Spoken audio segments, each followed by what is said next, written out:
Why don't the German explorers say that when they came over here they saw Asiatic Plains natives? Why do they depict the American Indians like this, y'all? Let's read it.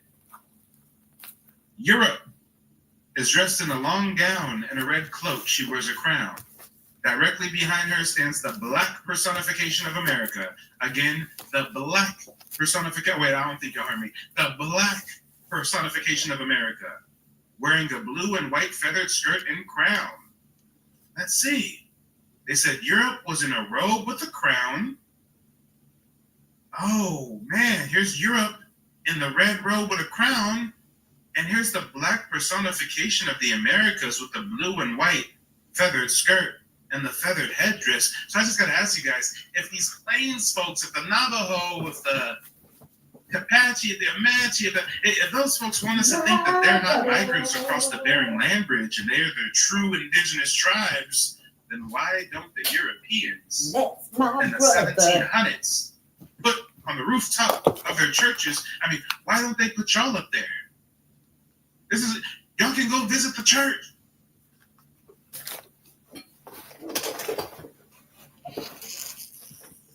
Oh, good day. Good day to you. Hope you had a good one. Hope you had a wonderful day today. Hope you stood in your truth. Hope you stood in your truth. Whoa. Look, not tonight. We're not finna do that. You're not finna just take out running in here. I will put you in the room.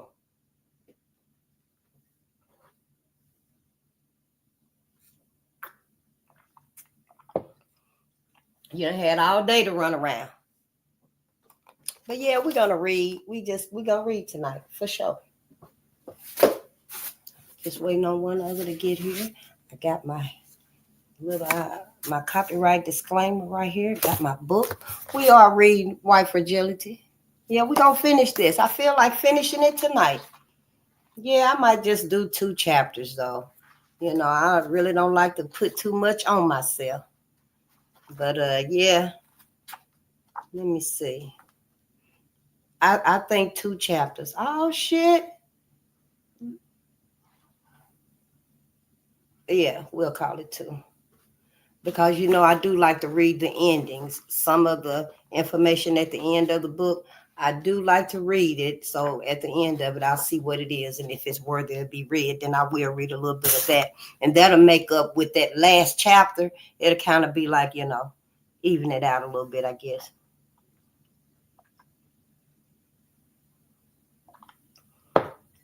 Yes, I was listening to Mike TV and stuff. Y'all should go and subscribe to Mike TV. And if you want to do any research about your family history, your family tree, that's where you go. Go to Mike TV, nativeblack.ancestry.com, and let Mike find out your whole genealogy. You know what I'm trying to say? Your family tree and stuff. Find out about that and stuff, and get your paperwork, get your documents of who you really are. Yep, who you really are. I wrote down what he said too about all the classifications. I gotta put on some socks, y'all, because it's been raining and it's cool. About the classifications. And you know, the other night I was mentioning the a new classification with the census. It seemed to me like it anyway. I mean, why else would you be separated into subgroups if you're not going to be reclassified? So I wrote it down when he had said it. And I'm just wondering, what's this new classification going to be if they do attempt to reclassify us again? I mean, and I learned it on this channel right here tonight. I wrote it down too. In 1492, we were Indian, and we still are. But look at the manipulation. In 1682, White America coined us, classified us as Negro. Then in 1851, they changed us again to colored. And in 1960, it was black. And in 1988, they classified us as African American. Now 2025, who you gonna be next? So yeah, this whole matrix, this whole house of cards. Whoa.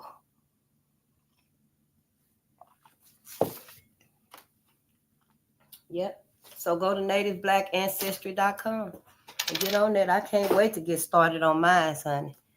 You know, if by chance they owe me 2 checks, I want both of them. I want both of them. But yeah, I see 3 there, so let's get started. Let's get started tonight. We are going to read. Yeah, we're going to read tonight. Yeah, so let's get started. Get your water and stuff if you want to, your tea, whatever you get. Or don't. I am Face the Nation. We are on Bolden Unchained, and we are here to confront and condemn all the agendas, events, projects, laws, acts, codes, memorandums, studies, experiments, courses, plans, actions. We're here to condemn all of it. We finna find out about all of that for Black America.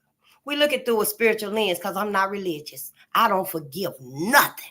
I forgave them 43 years that I didn't know any of this was even going on with my people. I forgave everything. Now, I don't forgive nothing.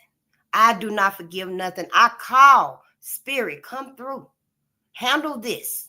Take care of this. Do what needs to be done. Meet out your measure, cosmic energy, on what's been done to my people. Where is the justice on what's been done to my people?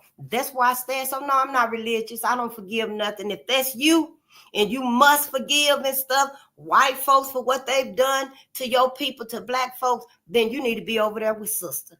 You don't need to be here with me because I'm either going to resonate or irritate. It's one of the two. Don't waste your time if this ain't for you. I don't need you here. You don't need to be here. It's as simple as that. Everybody is telling the truth. I'm telling mine too, honey. I'm telling my ancestors' truth. Yes. Do you see this book right here? We read this book, The Emancipation of Robert Sadler. I'm not the only one who went through it, but I can't hold still no longer. I'm going to have to tell it. I thought I had forgotten, but I haven't. Help me remember it, Lord, so I can tell it. Oh, Lord, help me remember. That's what my brother said. That's what Robert Sadler said. We read his book. Yeah, that's why I'm here, for Black America. First, foremost, and finally. I ain't causing no harm to other folks and stuff. If I had a little bit of power, I can't say I would smite you down because that's not in my makeup. That's not in my DNA. Revenge, vengeance is not mine. It's theirs.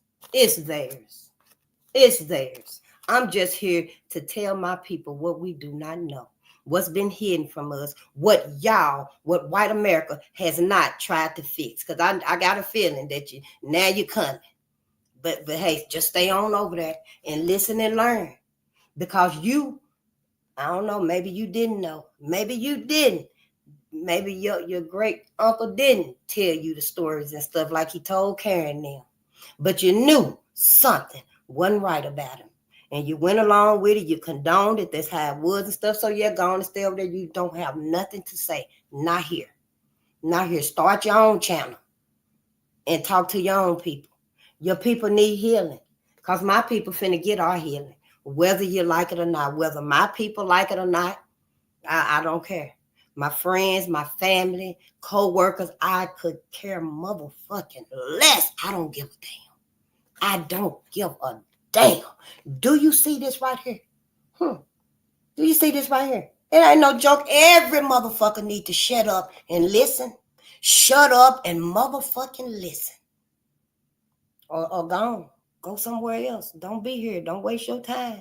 Because I got things to do. And I'm going to do them.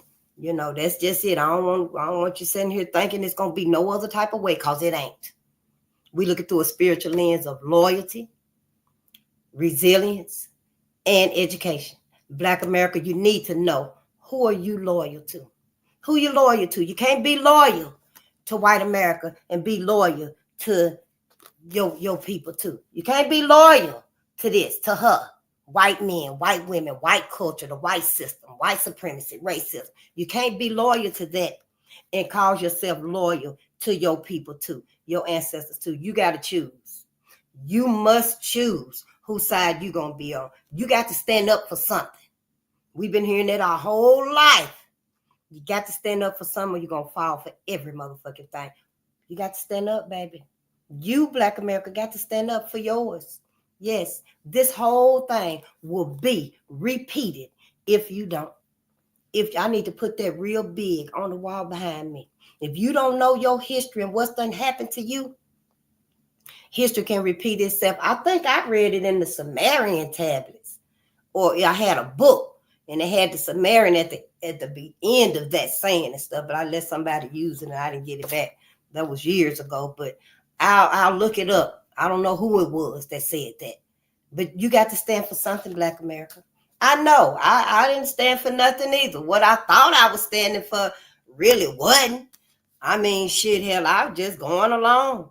This is standing up for something that matters.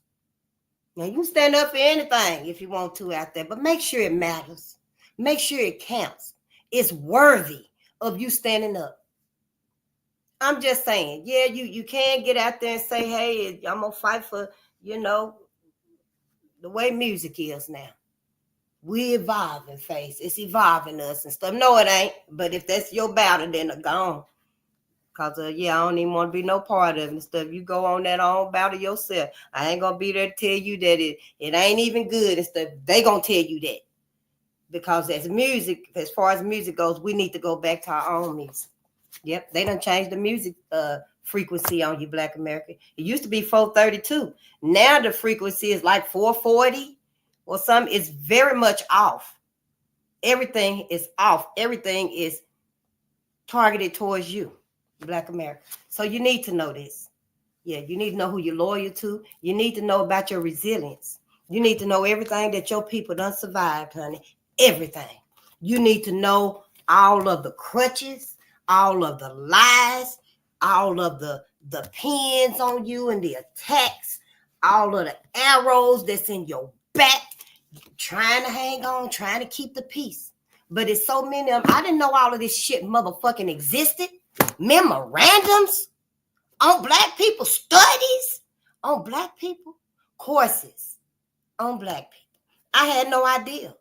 I didn't know none of this existed. All I wanted to know is what's wrong with my people. Why can't my people get together? Good day, Hank. How you doing? I just want to know why my people can't get together. What the hell is wrong with my people? Don't we see what's going on, what's happening in the world and stuff? Why the fuck we can't get together? Especially, I don't know, a few years ago, I went into a mall right over there on Lake Street. Honey, I stepped in that little bitty mall. It looked like it was running neck to neck with the Mall of America. And the Mall of America is the biggest mall. They say I don't go in neither one of them stuff, but I had went in there with somebody. And it was it was like 2-3 stories in it, but it was such a small building though. But it wasn't us. It wasn't us. And at that time, I was just like, I commented on it. Like, wow, I didn't know they had done set up this empire. It's like the whole block was sold up. Yep. But now today, I'm like, what the fuck is wrong with my people? Why we can't come together? Because I was hearing it so much. I'm hearing it so much. So yeah, that's why I'm here. What the fuck is wrong with us? Who did it? What happened? As soon as I sat down and started reading the first book or read something, I'm beginning to see exactly what happened to my people. And I ain't sugarcoating nothing that I'm learning about it. If it's too much for you, then you definitely need to go. Because what this right here means to me, you can't even handle it. You ain't ready for it. And you ain't ready for it, you need to go on and go. Because, honey, I don't sugarcoat nothing. My people finna get the bare motherfucking truth about everything that I'm reading in these books and the exact way I feel about it. So, yeah, you know, you got a lot of us out there that's telling the truth, standing on the truth. Ain't that what y'all say? Standing on the truth. I sure am. Every last bit of it. Face the Nation is. I ain't here for all that other shit. I'm not here for all that. I'm here so that we can remember Black America, who we are, who we come from. We need to know. We need to know. It's a whole new era going on right here. This a whole new era. Life as we know it is over. Your ass is finna have robots out here. They already out on the streets in some cities and stuff, robots and shit. You already know you got the autonomous vehicles. You got flying cars and shit finna be out here. A whole new Fifth Element type of life out here. Everybody is making sure that their people are creating something, building something. I mean, not even mentioning the war. You don't know if a missile or a motherfucking meteor finna hit this motherfucker. Might be both. It could possibly be both. Because this right here got to be atoned for. This got to be atoned for. If man don't do it, if people, human, white folk don't atone for this right here and make this do something, you can't make it right because you done did it. But I acknowledge it. Do what you can to right this wrong right here. Or, honey, cosmic energy will. Cosmic energy will, because too much done happen. And y'all white America keep letting it happen. Letting this same old system be destructive. But, you know, all that's besides the point. I know I'm here to tell all of the stories. So, yeah, copyright disclaimer under 107 of the Copyright Act 1976, allowances made for fair use for purposes such as criticism, comment, news reporting, teaching, scholarship, and research. Fair use is a use permitted by copyright statute that might otherwise be infringing. Non-profit, educational, or personal use tips the balance in favor of fair use. So, yeah, until I can't right here, I will. Yeah, I will be reading. I will be reading it. Yeah, it's the first time for me, too. Shit, you think you appalled? I'm motherfucking appalled. Shh. Ooh, honey, all these letters is capitalized. Betrayed. Shit, what? But no, I know I ain't finna be no fool and no dummy for none of this setup. Sure ain't. No, this right here got to be addressed. It's got to be addressed. Well, let's see what you're talking about. Because, yeah, I really don't intend on cussing nobody out tonight, but I will. Yeah, okay, I don't know. Oh, damn.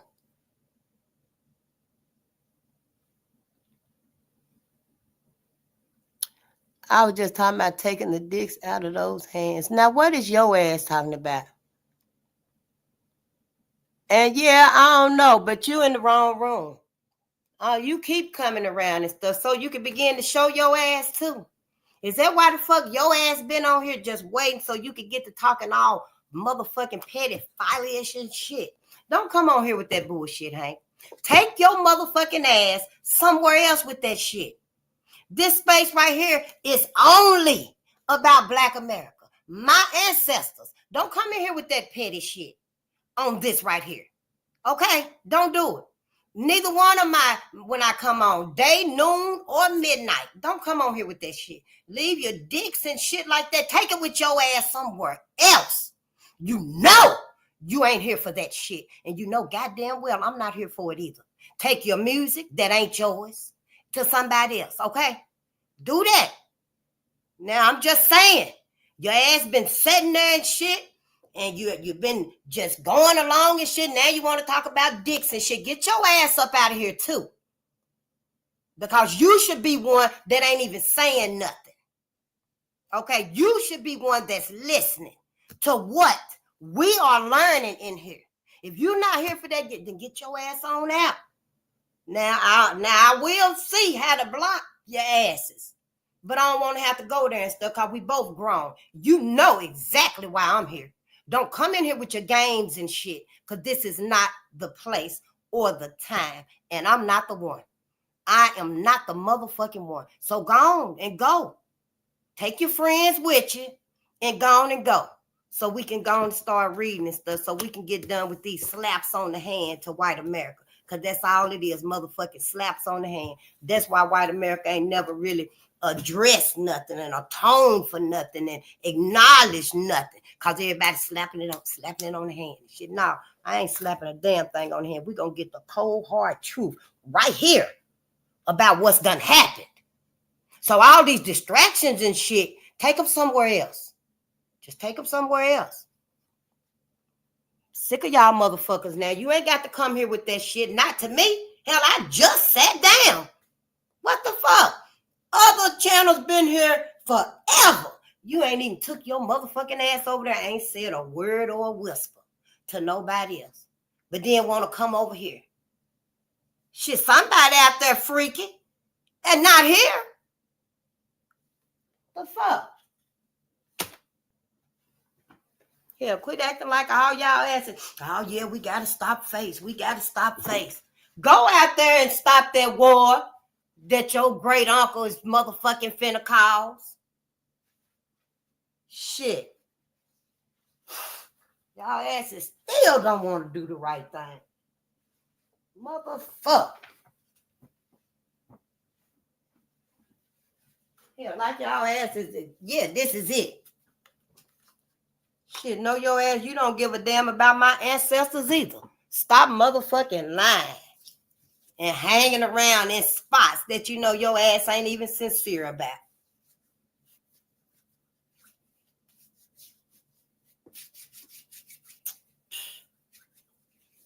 Telling you one motherfucking thing. The whole goddamn world in danger. And y'all motherfucking ass still over there trying to find somebody. Block. Y'all done got started now anyway. Shit, everybody can leave far as I'm motherfucking concerned. I done got started now. Thank you, brother, for that push. Yeah, so we are reading White Fragility.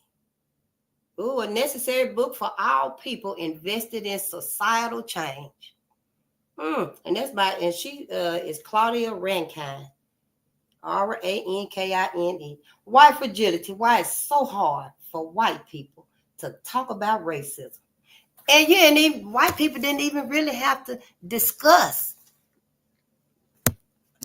everything that I'm learning about. I mean, if you would have addressed some of it, then we probably wouldn't have had to get down to the nitty gritty like we do now. But see, all of this secrecy and manipulation and shit, you know, and condoning your manifested destiny position in society, in heaven. Now we're at this point. We're on chapter 5, the good, bad binary. He's not a racist.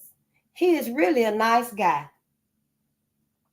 This chapter explores what is perhaps the most effective adaptation of racism in recent history, the good, bad binary. Oh, and we're reading this book right here because we just finished reading Tears We Cannot Stop, a sermon to white America. And this here is by Michael Eric Dyson. And since he did the foreword to this book right here, and it's to white people, it's to white America, you know, she's a white lady. I'm pretty sure it's a she, is a white lady. And so, you know, I had it in the library. So I was like, hey, let's go ahead and read it. The ancestor was like, hey, go with that one right there. It's to white America. You got another option. You should have been read these books. You should have been read the many resources. These books right here, the very first books were written for y'all. The very first books of these kind were written for y'all. The medias, 100 Years of Lynching, all of that was written for y'all. So you know that you had resources out there to get yourself some therapy to address the beastly nature that has traumatized my people.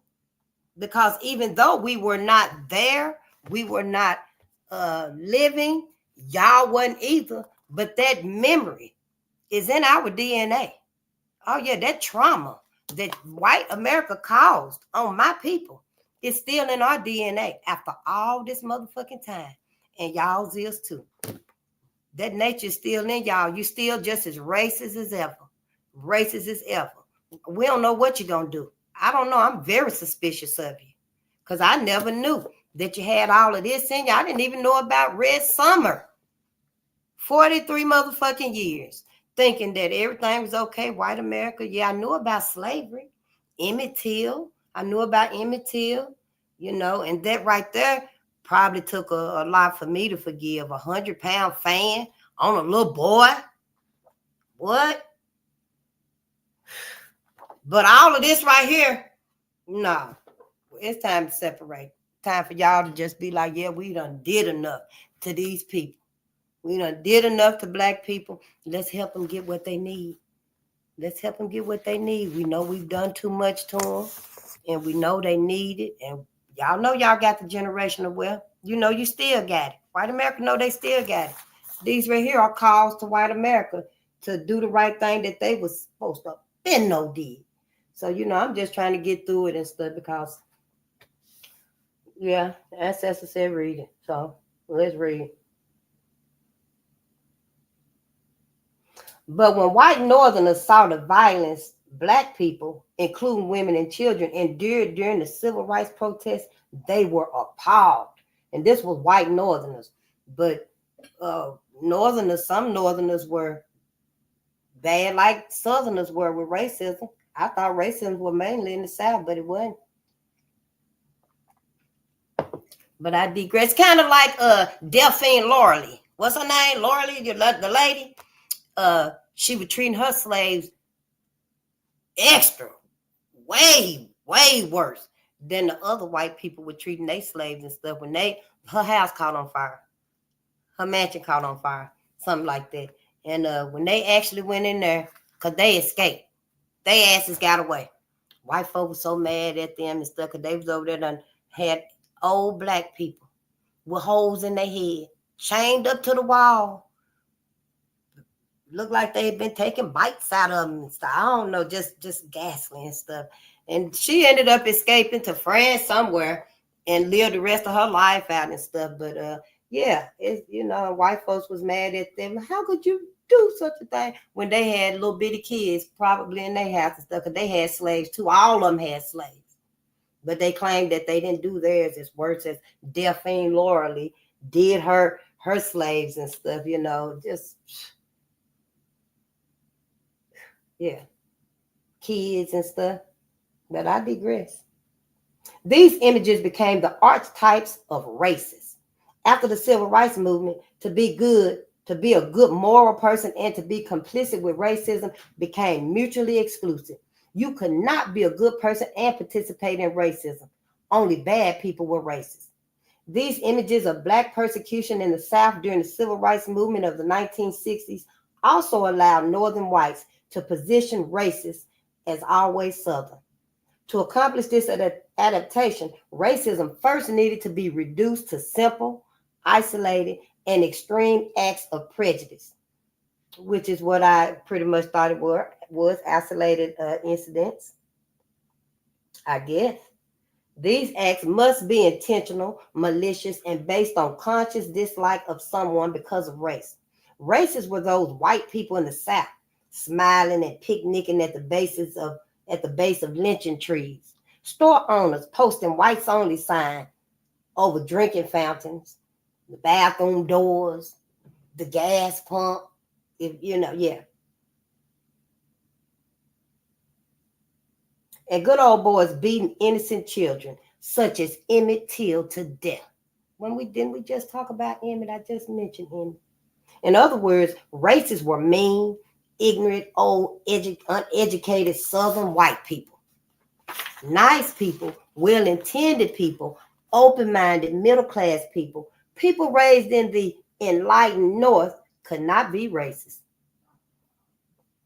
And then she got this little diagram. When I go back through these books and stuff, I write all these down.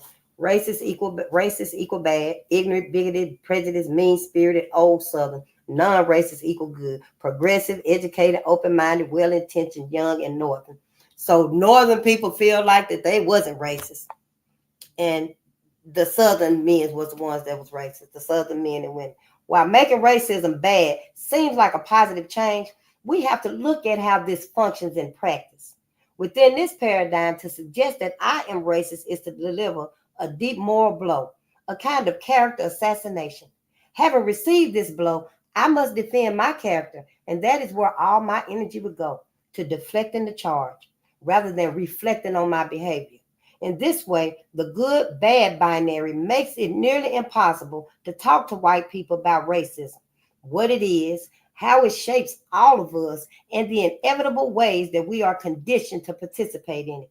If we cannot discuss these dynamics or see ourselves within them, we cannot stop participating in racism.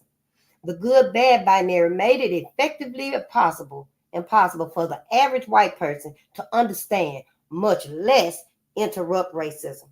As African-American scholar and filmmaker Omawale Akintunde says, racism is a systemic, societal, institutional, omnipresent, and epistemologically embedded phenomenon that pervades every vestige of our reality. Woo! Racism is a systemic, societal, institutional, omnipresent, and epistemologically embedded phenomenon that pervades every vestige of our reality. For most white people, however, racism is like murder. The concept exists, but someone has to commit it in order for it to happen. This limited view of such a multi-layered syndrome cultivates the sinister nature of racism and, in fact, perpetuates racist phenomena rather than eradicates them. The good-bad frame is a false dichotomy. Dichotomy. Dichotomy. All people hold prejudices, especially across racial lines in a society deeply divided by race. I can be told that everyone is equal by my parents. I can have friends of color, and I may not tell racist jokes. Yet I am still affected by the forces of racism as a member of a society in which racism is the bedrock. I will still be seen as white, treated as white, and experience life as a white person. My identity, personality, interests, and investments will develop from a white perspective. I will have a white worldview and a white frame of reference. In a society in which race clearly matters, our race profoundly shapes us. If we want to challenge this construct, we must make an honest accounting of how it is manifest in our own lives and in the society around us. Woo, hey y'all, sister, teaching y'all. In Black America, they've had opportunity after opportunity to grasp that resource that can help them heal themselves. Because we can't do it. We can't do it. I just know we're going to have to stand up and say, hey, get off our backs. You all stay the fuck off our backs. Although individual racist acts do occur, these acts are part of a larger system of interlocking dynamics. The focus on individual incidences masks the personal, interpersonal, cultural, historical, and structural analysis that is necessary to challenge this larger system. The simplistic idea that racism is limited to individual intentional acts committed by unkind people is at the root of virtually all white defensiveness on this topic. To move beyond defensiveness, we have to let go of this common belief. The good-bad binary certainly obscures, get down. The good-bad binary certainly obscures the structural nature of racism and makes it difficult for us to see or understand. Equally problematic is the impact of such a worldview on our actions. If, as a white person, I conceptualize racism as a binary and I place myself on the not racist side, what further action is required of me? No action is required because I'm not a racist. Therefore, racism is not my problem. It doesn't concern me, and there is nothing further I need to do.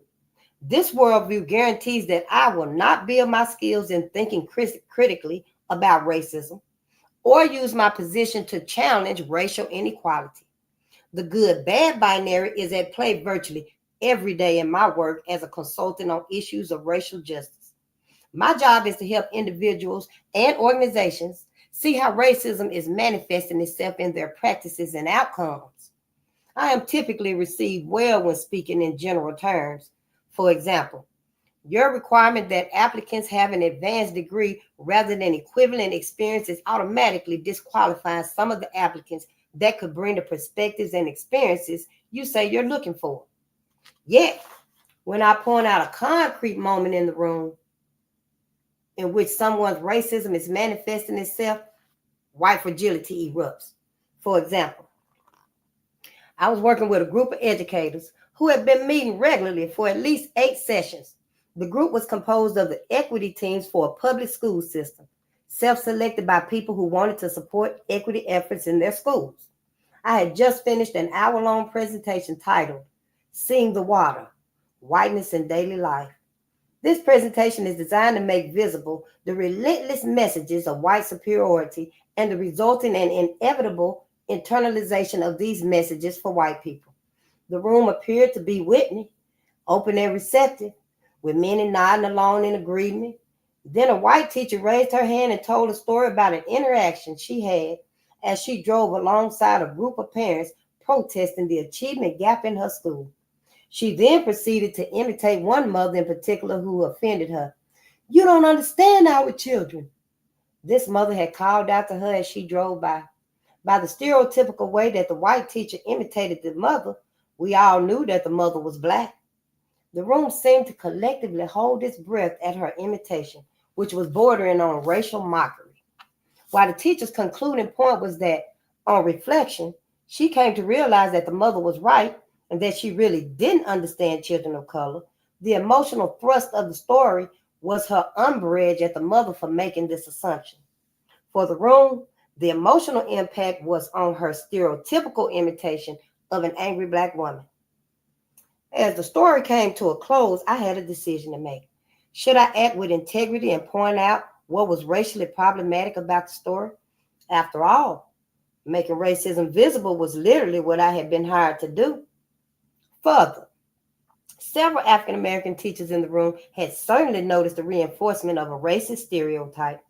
To not intervene would be, yet again, another white person choosing to protect white feelings rather than interrupt racism. A white person who billed herself as a racial justice consultant, no less. Yet I would be taking the risk of losing the group, given the likelihood that the woman would become defensive and shut down, and the room would split into those who thought I had mistreated her and those who didn't. I decided to do what would retain my moral and professional integrity and serve as a model for other white people. As diplomatically as possible, I said, "I understand that you gained valuable insight from that interaction, and I thank you for sharing that insight with us. And I'm going to ask you to consider not telling that story in that way again." When she immediately began to protest, I interrupted her to continue. I am offering you a teachable moment," I said, "and I'm only asking that you try to listen with openness." I then laid out what was racially problematic about how she told the story and offered her a way to share her learning without reinforcing racial stereotypes. For the same story could easily be told and the same conclusions drawn without the racially charged imitation of the mother.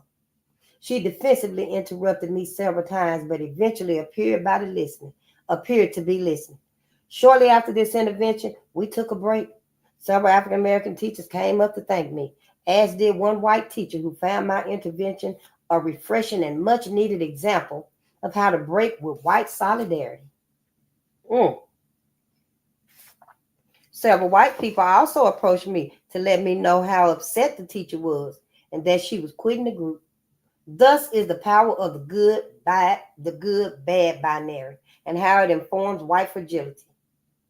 Even a white person on an equity team participating in a class based on the premise that racism is structured into our society and that white complicity is an inevitable result could not handle feedback on how her racism was unintentionally manifesting itself. If you are white and have ever been challenged to look at your own racism. Perhaps you told a problematic joke or made a prejudiced assumption and someone brought it to your attention. It is common to feel defensive. If you believe that you are being told you are a bad person, all your energy is likely to go toward denying this possibility and invalidating the messenger rather than trying to understand why what you've said or done is hurtful. You will probably respond with white fragility. But unfortunately, white fragility can only protect the problematic behavior you feel so defensive about. It does not demonstrate that you are an open person who has no problematic racial behavior. The dominant paradigm of racism as discrete, individual, intentional, and malicious acts makes it unlikely that whites will acknowledge any of our actions as racism. For example, I often read about a government official, a teacher, or other public servant expressing shockingly racist statements and still insisting that he or she is not even racist. Readers may recall a West Virginia county employee, Pamela Ramsey Taylor, who held a high-level position as director of county development and was suspended after posting racist remarks about First Lady Michelle Obama on Facebook. It would be so refreshing to have a classy, beautiful, dignified First Lady back in the White House. I'm tired of seeing a ape in heels. The mayor of the city responded, "Just made my day, Pam." Taylor's response to the ensuing uproar was, "My comment was not intended to be racist at all. I was referring to my day being made for change in the White House. I am truly sorry for any hard feelings this may have caused. Those who know me know that I'm not racist in any way." Although Taylor was suspended, but eventually got a job back, I am left wondering what actually qualifies as racism in the white mind. When I talk to white people about racism, I hear the same claims, rooted in the good-bad binary, made again and again. I organize these claims into two overall categories, both of which label the person as good and therefore not racist. The first set claims colorblindness. I don't see color, and or race has no meaning to me. Therefore, I am free of racism. The second set claims to value diversity. I know people of color and or have been near people of color and or have general fond regard for people of color. Therefore, I am free of racism. Both categories fundamentally rest on the good-bad binary. Although I organize these narratives into two overall categories, they can be and often are used interchangeably. They don't need to make sense. They just need to position the speaker as a good person, free of racism, and end the discussion. Colorblind statements insist that people do not see race, or if they see it, it has no meaning to them. Colorblind claims include the following. I was taught to treat everyone the same. I don't see color. I don't care if you're pink, purple, or polka dotted. I'll treat you the same. Race doesn't have any meaning to me. My parents weren't, and they were not. They weren't racist. So why is it? That's why I'm not racist either. My parents weren't racist. So that is why I am not racist. Everyone struggles. But if you work hard, so-and-so just happens to be black. But that has nothing to do with what I'm about to tell you. Focus on race is what divides us. If people are respectful to me, I'm respectful to them, regardless of their race. Children today are so much more open. I'm not racist. I'm from Canada. I was picked on because I was white. I grew up poor, so I don't have race privileges. The second set I term color celebrate. This set claims that the person sees and embraces racial difference. Color celebrate claims include statements such as these. I work in a very diverse environment. I have people of color in my family. I married a person of color. I have children of color. I was in the military. I used to live in New York, Hawaii. We don't like how white our neighborhood is, but we had to move here for the schools. I was in the Peace Corps. Oh, I marched in the 60s. We adopted a child from China. Our grandchildren are multiracial. We can't be racist. I was on a mission in Africa. I cannot be racist. Never. I went to a very diverse school. I lived in a very diverse neighborhood. I've never been racist. I live in Japan for a while and I'm a minority, so I know what it's like to be a minority. I lived among the fill in the blank people, whoever you want. So I am actually a person of color. My great grandmother was a Native American princess, so I can't be racist. Ooh wee, yeah. They come with them like that, don't they? In my work to unravel the dynamics of racism, I have found a question that never fails me. This question is not, is this claim true or is this claim false? We will never come to an agreement on a question that sets up an either or dichotomy on something as sensitive as racism. Instead, I ask, how does this claim function in a conversation? If we apply this question to these two sets of narratives, one colorblind and the other color celebrate, we see that all of these claims ultimately function in a similar way. Denial, they all exempt the person from any responsibility or participation in the problem. And once they exempt themselves, it's like it don't exist. They take race off the table and they close like that rather than open any further exploration. In doing so, white folks protect the racial status quo. These typical white racial claims depend on an underlying framework of meaning.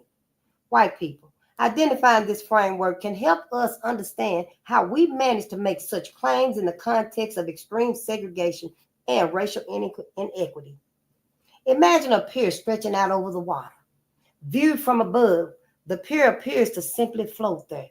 The top of the pier, the part that we can see, signifies the surface aspect of these claims. Yet, while the pier seems to float effortlessly, it is, of course, not floating at all.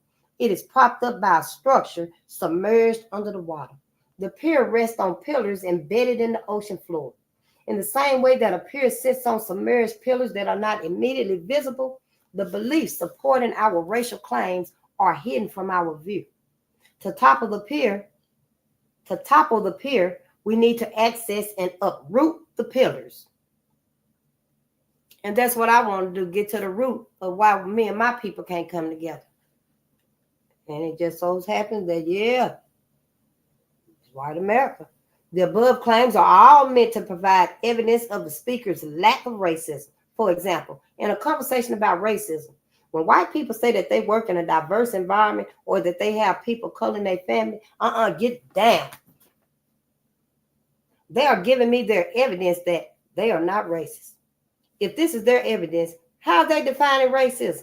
In other words, what underlying system of meaning leads them to make that claim?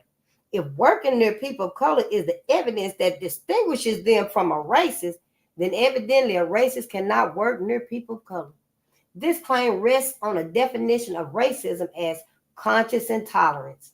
A racist is someone who presumably cannot tolerate even the sight of a person of color. According to this logic, because they know or work with people of color or lived in New York City, where they saw people of color all around them and have spoken with and smiled at people of color, they cannot participate in racism.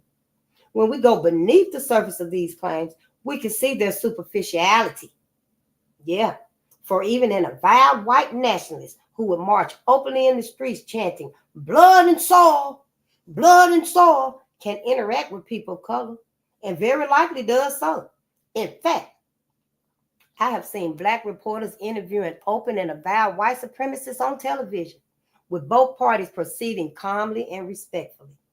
Someone who claims to have been taught to treat everyone the same is simply telling me that he or she doesn't understand socialization. It is not possible to teach someone to treat everyone the same. We can be told, and often are told, to treat everyone the same, but we cannot successfully be taught to do so because human beings are not objective. Furthermore, we wouldn't want to treat everyone the same because people have different needs and different relationships with us. Differential treatment in itself is not the problem. For example, I wouldn't give a document with a 12-point font to a person with low vision, even though someone else wouldn't have any trouble reading it. The problem is the misinformation that circulates around us and causes our differential treatment to be inequitable. White people, The feedback I have heard repeatedly from people of color is that when they hear a white person claim to have been taught to treat everyone the same, they are not thinking, all right, I'm now talking to a woke white person. Quite the opposite.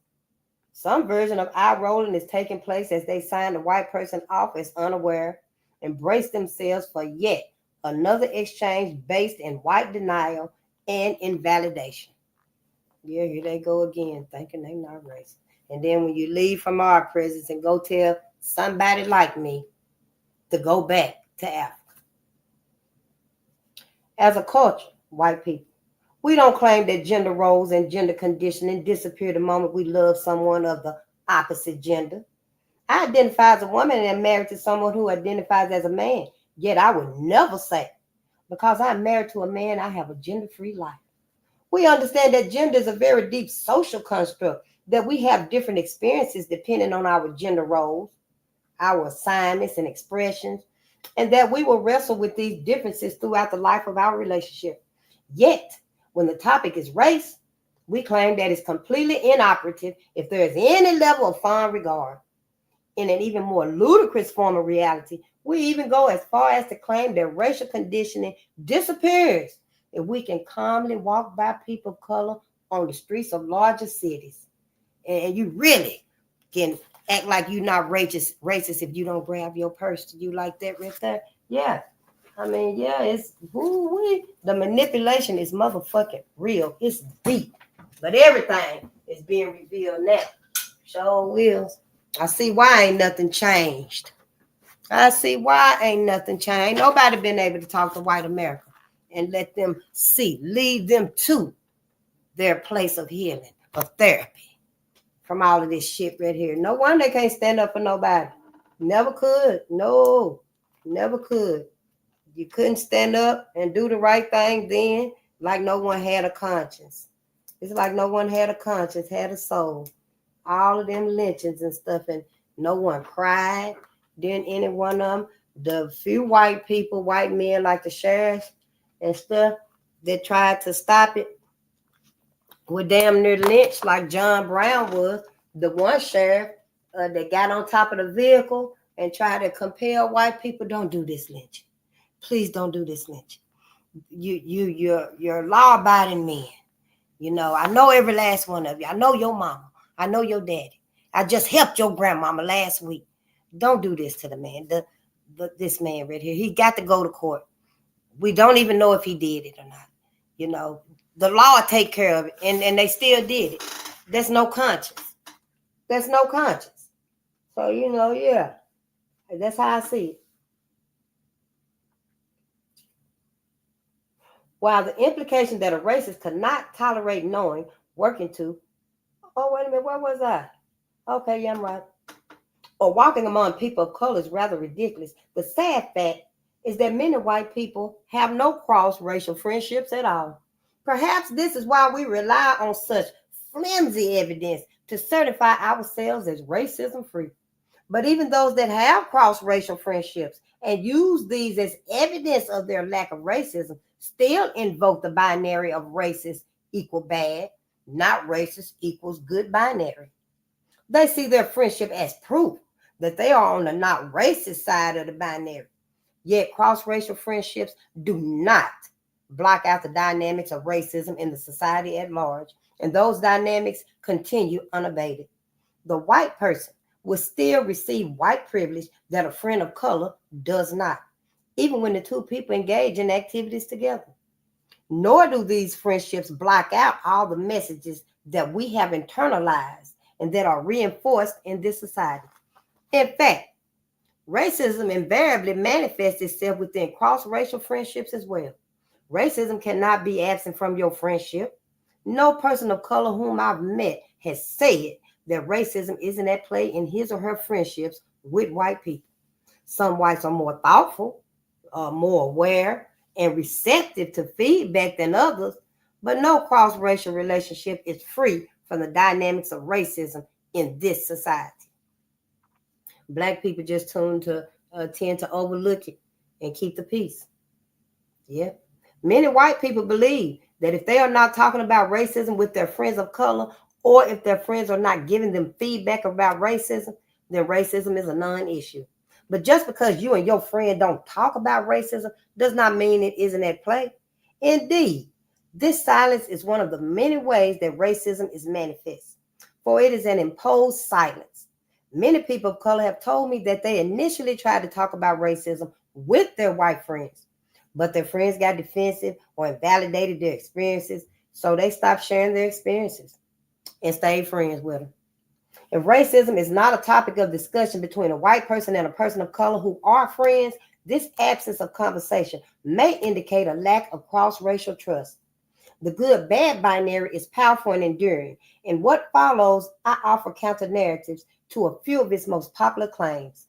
Notice how each of these claims labels the person making them as not racist, thereby exempting them from further involvement or responsibility. So see, in our not forcing the issue, just letting it be and remain friends and lovers or whatever that relationship is, to give away your foresight, your history, to forfeit your history of our relationship, and then all your trust is in it. So yeah, I will go on a weekend trip. I will go to the family reunion, but you don't know your white friend's auntie and uncle and great auntie and great uncle, and you there spending the night. Your ass to be like Peter, what was his name? Our brother, he was from Jamaica, and his wife, his fiance, his wife, she was 8 months pregnant. She dropped him off with some of his white friends from work.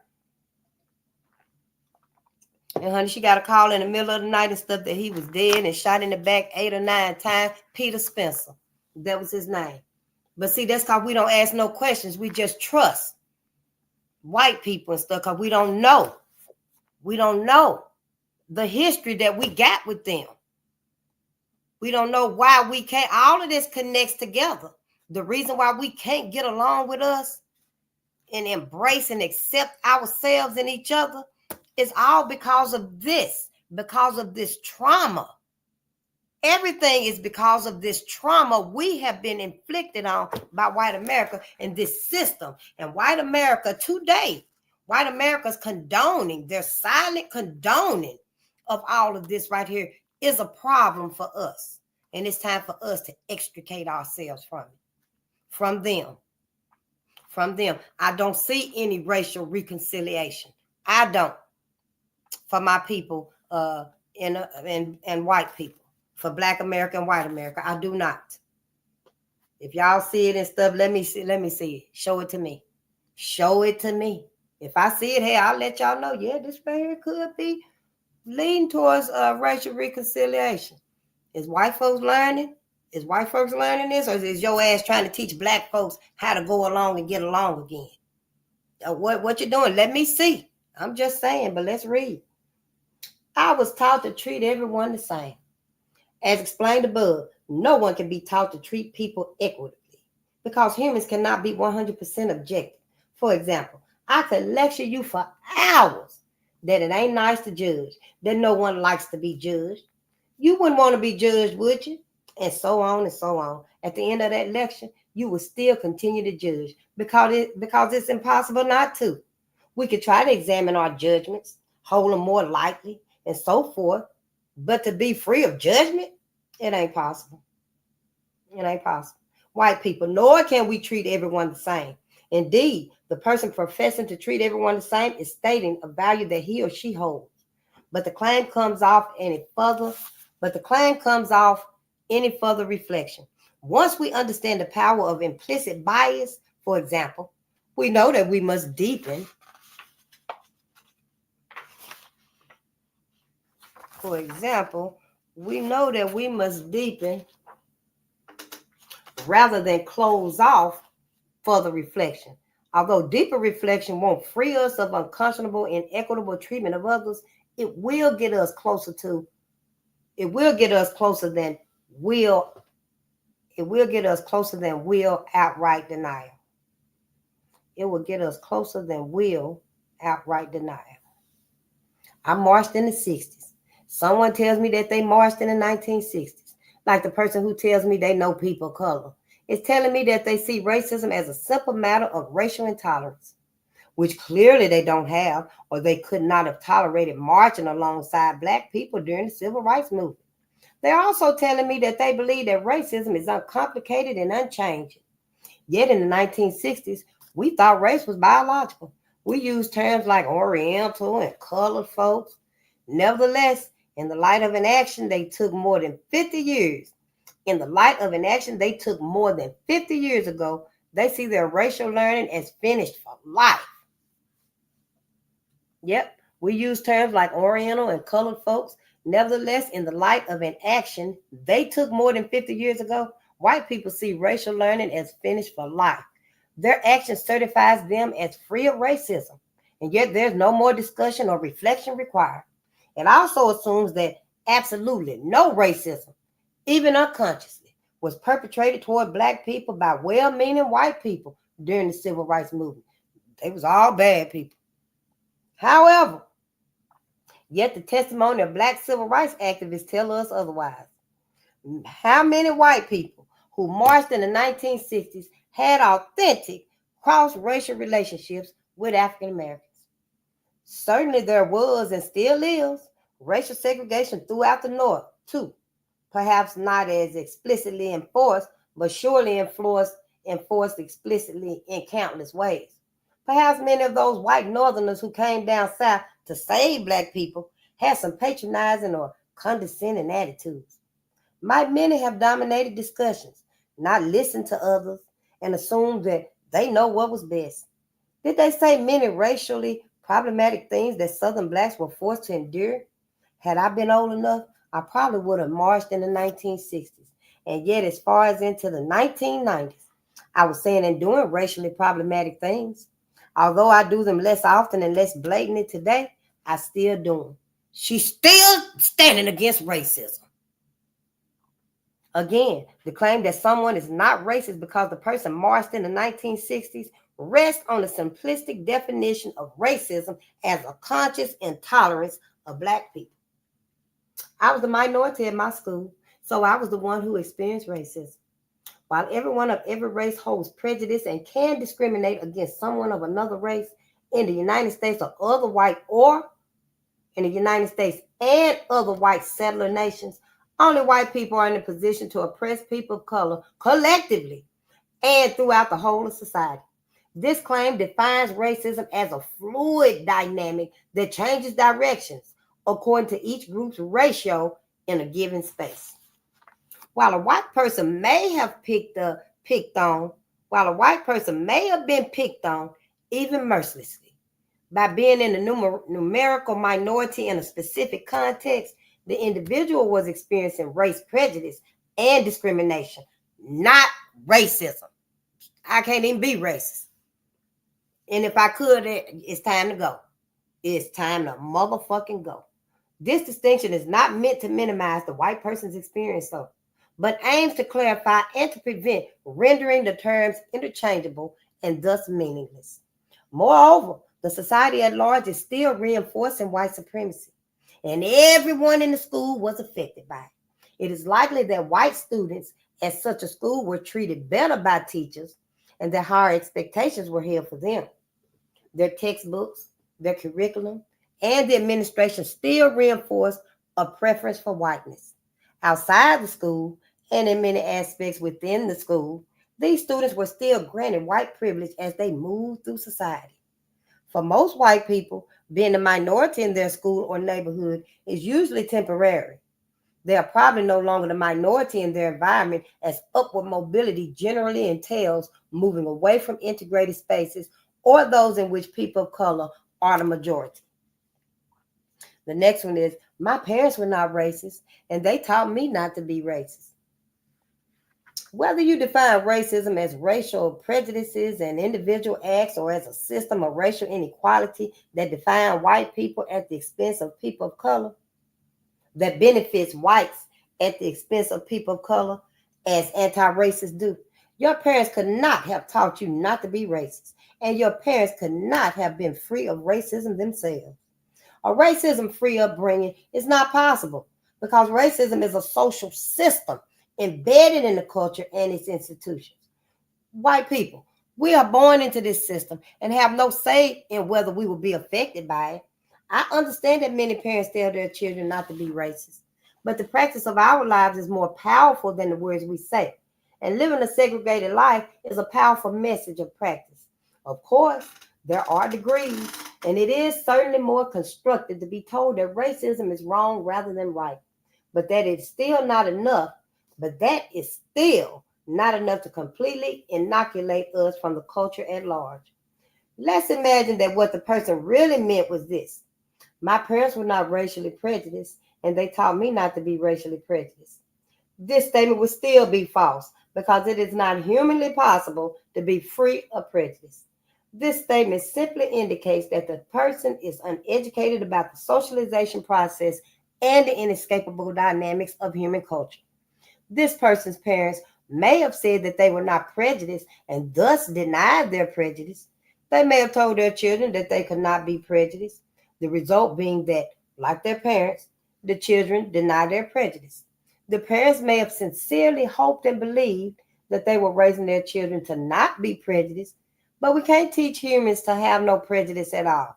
The human brain just does not work that way as we process information about other people. Most of us only teach our children not to admit to prejudice. A parent training a child not to say certain things that are overly racist is teaching the child self-censorship rather than how to examine the deeply embedded racial messages that we all absorb. White people, ideally, we would teach our children how to recognize and challenge prejudice rather than deny it. Yep, you would, ideally, in a perfect world. But let's read. Children today are so much more open. As for the claim that children are so much more open, research over the past 2 decades indicates that children are vastly more sophisticated in their awareness of racial hierarchy than most people believe. Even when race is not explicitly discussed, children internalize both implicit and explicit messages about it from their environment. For example, psychology researchers Maria Montero,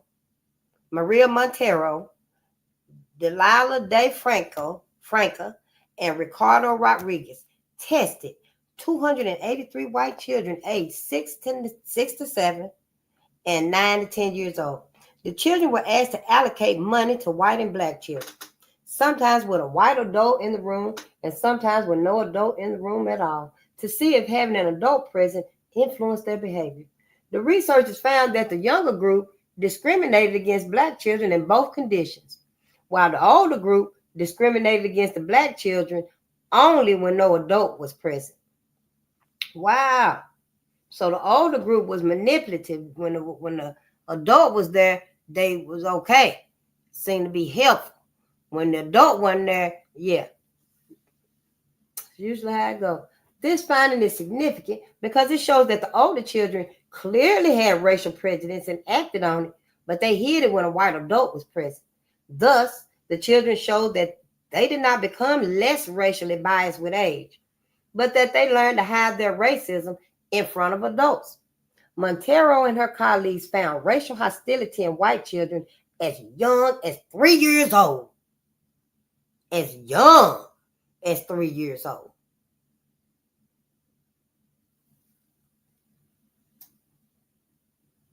Because I imagine up until 3, that little racist Annabelle, what was her name?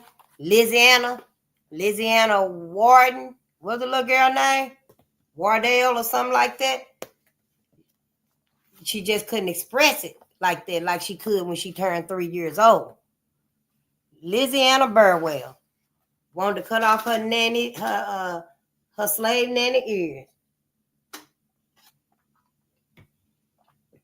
But yeah, 3 years old. Racial hostility in white children as young as 3 years old, honey. However, white people, most of us white parents and teachers believe that children are colorblind. This false belief keeps us from honestly addressing racism with children and exploring with them how racism has shaped the inequities that they already observe. Race has nothing to do with it. How often have we heard someone preface the story about race with the statement, race has nothing to do with this, but, or she just happened to be black, and let's look closer at why the person feels that it's necessary to make this opening point, as it usually illustrates just the opposite. The racist equal bad, not race equal good binary is reflected in these statements because, according to the binary, if race had anything to do with it, then the person telling the story would be racially implicated and thus no longer positioned as colorblind or outside race. Furthermore, if the story is about a conflict between the storyteller and a person of color, then the storyteller might sound racist, and that would mean that the speaker is a bad person. If, however, the speaker understands racism as an institutional system into which we all are socialized, then he or she wouldn't make this disclaimer because the person understands that the conflict cannot be free of racial dimensions. Yeah, white folks, your sister trying to teach you. She trying to teach y'all, trying to help y'all to deal with this. This y'all problem. Quit acting like y'all asses ain't got to address racism and do right. Do the right thing. Shit, I know hell can't nobody else solve this but y'all asses. Y'all asses.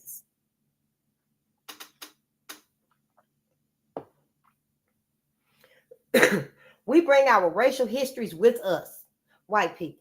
We bring our racial histories with us. And contrary to the ideology of individualism, we represent our groups and those who have come before us. Our identities are not unique or inherent, but constructed or produced through social processes. What's more, we don't see through. We don't see through clear or objective eyes. We see through racial lenses. On some level, race is always at play, even in its supposed absence. Focusing on race is what divides us. The idea that talking about racism is itself racist has always struck me as odd. It is rooted in the concept that race doesn't matter. Thus, to talk about it gives it undeserved weight. Many things that we talk about every day don't really matter, precisely because these topics of conversations don't matter. They're just easy to talk about. White people, we know race matters a great deal, but for many of the reasons already discussed, we feel the need to deny its importance. Ironically, this denial is a fundamental way in which white people maintain unequal racial power. White people, I've heard this response many times in the context of cross-racial discussions. Prosperity. Most often at the point in which white racial power is named. Many whites see the naming of white racial power as divisive. For them, the problem is not the power inequity itself. Prosperity. The problem is naming the power inequity. This naming breaks the pretense of unity and exposes the reality of racial division. Even though participants of color repeatedly state that white people's refusal to acknowledge racial difference and power dynamics actually maintains racial inequity, white participants continue to insist that not talking about difference is necessary for unity. Although the participants are purportedly engaged in these discussions to explore differences in racial perspectives and experiences, as soon as these differences appear, many white people react as if it's been a violation. Of course, white norms are violated by naming white power, but unequal power relations cannot be challenged if they are not acknowledged. Refusing to engage in an authentic exploration of racial realities erases and denies alternate racial experiences. If we block out other realities by not discussing them, we can pretend that they don't exist, thereby assuming a shared racial experience. Not talking about race allows us to maintain our sense of ourselves as unique individuals outside of collective socialization and group experience. While it isn't comfortable for most white people to talk about racism, we must do so if we want to challenge rather than protect racism. White people, to avoid talking about racism, can only hold our misinformation in place and prevent us from developing the necessary skills and perspectives to challenge the status quo. In conclusion, Most of us alive before and during the 1960s have had images from the civil rights conflicts of that time held up as an epitome of racism. Today, we have images of white nationalists marching in Clarksville, Virginia to hold up. Today, we have images of white nationalists marching in Charlottesville, Virginia to hold up. And while speaking up against these explicitly racist actions is critical, we must also be careful not to use them to keep ourselves on the good side of a false binary. I have found it much more useful to think of myself as on a continuum. Racism is so deeply woven into the fabric of our society, that I do not see myself escaping from that continuum in my lifetime. But I can continually seek to move further along with it. I am not in a fixed position on this continuum. My position is dictated by what I am actually doing at any given time. Conceptualizing myself on an active continuum changes the question from whether I am or am not a racist to a much more constructive question. Am I actively seeking to interrupt racism in this context? And perhaps even more importantly, how do I know? Are you trying to interrupt racism or not? We on chapter 6. We on chapter 6, honey. Thank you so much for your presence and your patience. Let me see if some family here. Let me just see if some family here. Oh, it's still you, Hank. Oh, shit. Yeah, nobody. Ain't nobody here. Nobody important. Anyway, if I missed you, family, I love you, family. But yeah, I can go on and read. Anti-Blackness, chapter 6. White people.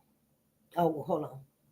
But all our phrasing, race relations, racial chasm, racial justice, racial profiling, white privilege, even white supremacy, serves to obscure that racism is a visceral experience, that it dislodges the brains, blocks airways, rips muscles, extracts organs, cracks bones, breaks teeth. You must always remember that the sociology, the history, the economics, the graphs, the charts, the regressions, all land with great violence upon the body. You must always remember that the sociology, the history, the economics, the graphs, the charts, the regressions, all land with great violence upon the body. And that's Ta-Nehisi Coates, Between the World and Me. Racism is complex and nuisance, and its manifestations are not the same for every group of color. To challenge the ideologies of racism, such as individualism and colorblindness, we as white people must suspend our perception of ourselves as unique and or outside race. Exploring our collective racial identity interrupts a key privilege of dominance, the ability to see oneself only as an individual. White people, we need to discuss white people as a group, even if doing so jars us, in order to disrupt our unracialized identities. For people of color, the privilege of being seen and seeing themselves as unique individuals outside the context of race cannot be taken for granted. Talking about race and racism in general terms, such as white people, is constructive for white people because it interrupts individualism. But racial generalization also reinforces something problematic for people of color: the continual focus on their group identity. Furthermore, it collapses many racial groups into one generic category, thereby denying the specific ways that different groups experience racism. Oh, I guess that could be to myself. And it really don't matter. It really don't matter. At this point, it's up to white folks to distinguish yourselves, whether you are a garden snake or whether you are a toxic snake to black people. As far as I'm concerned, you're all toxic. You're toxic. You're infiltrating toxics. Yeah, they can do us great harm. Yes. So, if you truly are a garden snake, then go on and be about your safe business away from us. Yep, because it ain't nothing but some more snakes behind you. Yep, I'm just saying. I'm suspicious. Yep. While people of color share some experiences of racism overall, there are also variations based on a specific group's history. These variations include how group members have adapted to the dominant culture, how they have been represented, how they have been positioned in relation to other groups of color, and the role the group has been assigned by dominant society. The messages I have internalized about people of Asian heritage, for example, are not the same as those I have internalized for indigenous people. And a key aspect of challenging these messages is to identify their differences and how they shape my attitudes towards various groups of color. Furthermore, there are myriad groups within these categories, and I have different attitudes here too. For example, my stereotypes about Japanese people are not the same as my stereotypes about Chinese people, and these stereotypes inform different responses. In this chapter, I will address the uniquely anti-Black sentiment integral to white identity. In doing so, I do not wish to minimize the racism that other groups of color experience. However, I believe that in the white mind, Black people are the ultimate racial other, and we must grapple with this relationship, for it is a foundational aspect of the racial socialization underlying white fragility. Oh, did y'all hear that? However, I believe that in the white mind, Black people are the ultimate racial other, and we must grapple with this relationship, for it is a foundational aspect of the racial socialization underlying white fragility. I remind my readers that I am addressing white people at the societal level. I have friends who are Black and whom I love deeply. I do not have to suppress feelings of hatred and contempt as I sit with them. I see their humanity. But on the macro level, I also recognize the deep anti-Black feelings that have been inculcated in me since childhood. These feelings surface immediately. In fact, before I can even think, when I conceptualize Black people in general. The sentiments arise when I pass Black strangers on the street, see stereotypical depictions of Black people in the media, and hear the thinly veiled warnings and jokes passed between white people. These are the deeper feelings that I need to be willing to examine, for these feelings can and do seep out without my awareness and hurts those whom I love. As discussed in previous chapters, we live in a culture that circulates relentless messages of white superiority. White people. These messages exist simultaneously with relentless messages of Black inferiority. But anti-Blackness goes deeper than the negative stereotypes all of us have absorbed. Anti-Blackness is foundational to our very identities as white people. Whiteness has always been predicated on Blackness, as discussed in chapter 2. There was no concept of race or a white race before the need to justify the enslavement of Africans. Another lie. Wow. Y'all just took it and ran with it, didn't you? Yep. The last one to be made on the planet. Let's read. There was no concept of race or a white race before the need to justify the enslavement of Africans. Creating a separate and inferior Black race simultaneously created the superior white race. One concept could not exist without the other. In this sense, whites need Black people. Blackness is essential to the creation of white identity. Ooh, what you gonna do now? We leaving y'all asses. Yeah. What you gonna do now? Who you gonna put all that on? Them $5 Indians you done hemmed up? You gonna put it on them? I'm just saying. Yeah. So you see, Black people, we got to get away from white folks. Yep. Scholars have argued that whites split off from themselves and project. Wait a minute. Scholars have argued that whites split off from themselves and project onto Black people the aspects that we don't want to own in ourselves. Scholars have argued that white people split off from themselves and project onto Black people the aspects that we don't want to own in ourselves. For example, the white masters of enslaved Africans consistently depicted the Africans as lazy and childlike. even as they toiled at back-breaking work from sun up to sundown. Today, we depict blacks as dangerous, a portrayal that perverts the true direction of violence between white people and black people since the founding of this country. When we talking about y'all founding fathers, this characterization causes aversion and hostility toward black people and feelings of superiority toward ourselves. But we cannot morally acknowledge any of those feelings. White people, to reiterate, I am speaking here of the collective white consciousness. An individual white person may not be explicitly aware of these feelings, but I am often amazed at how quickly they surface with even the slightest challenge. Consider the enduring white resentment about the perceived injustices of affirmative action programs. There is empirical evidence that people of color, especially black people, have been discriminated against in hiring since the ending of enslavement into the present. In the late 1960s, a program was instituted to help ameliorate this discrimination. Affirmative action. White people, there's a great amount of misinformation about affirmative action, as evidenced in the idea of special rights.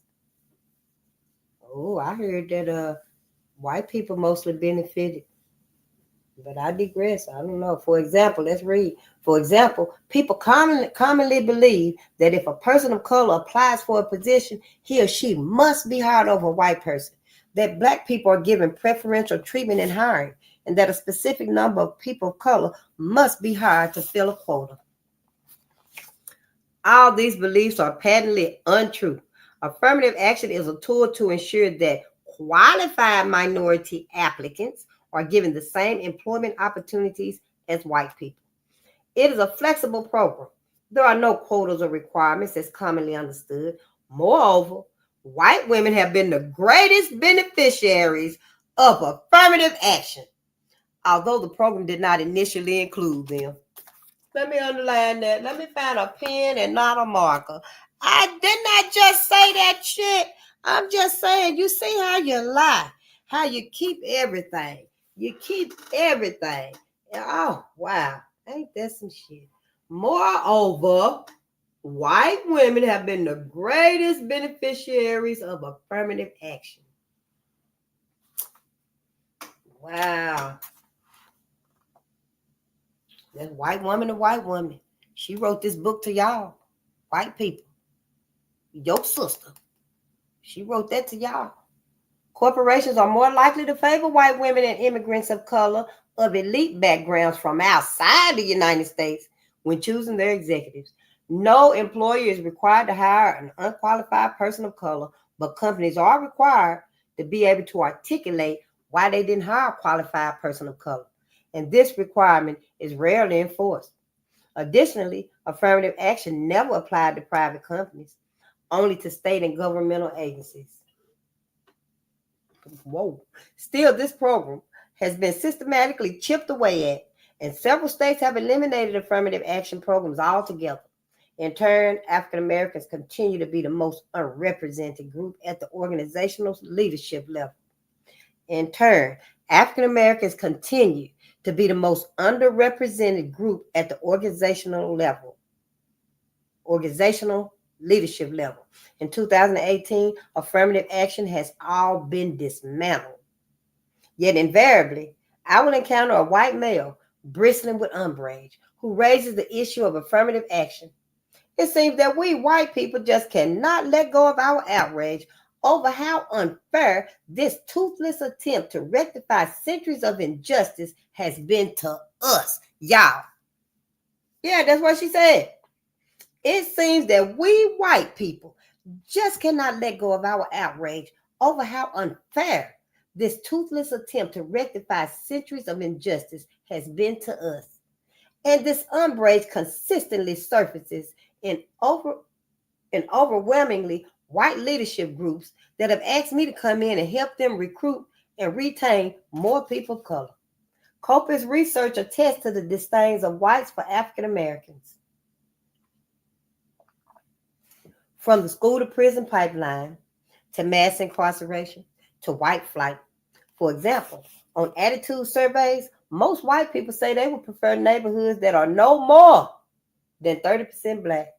And more than half of the white people say that they would not even move into a neighborhood that is 30% black or more. They'll move out the city. They will move out the city. Studies of actual mobility patterns not only confirm these preferences, but also show that white people downplay them. White flight has been triggered when a formerly white neighborhood reaches 7% black. And in neighborhoods with more than a few black families, white housing demand tends to disappear. That is, the demand disappears unless white people need that housing because of unaffordable home prices in the neighborhoods. In that case, black people are pushed out as gentrification increases. Brooklyn, Harlem, Oakland, and Seattle are prime examples. A 2015 study by the American Sociology Foundation found that the highest level of segregation is between blacks and whites. The lowest is between Asians and whites, and the level between Latinx and whites occupies an intermediate position. Wow. So you just, hold everybody at arm's length, don't you?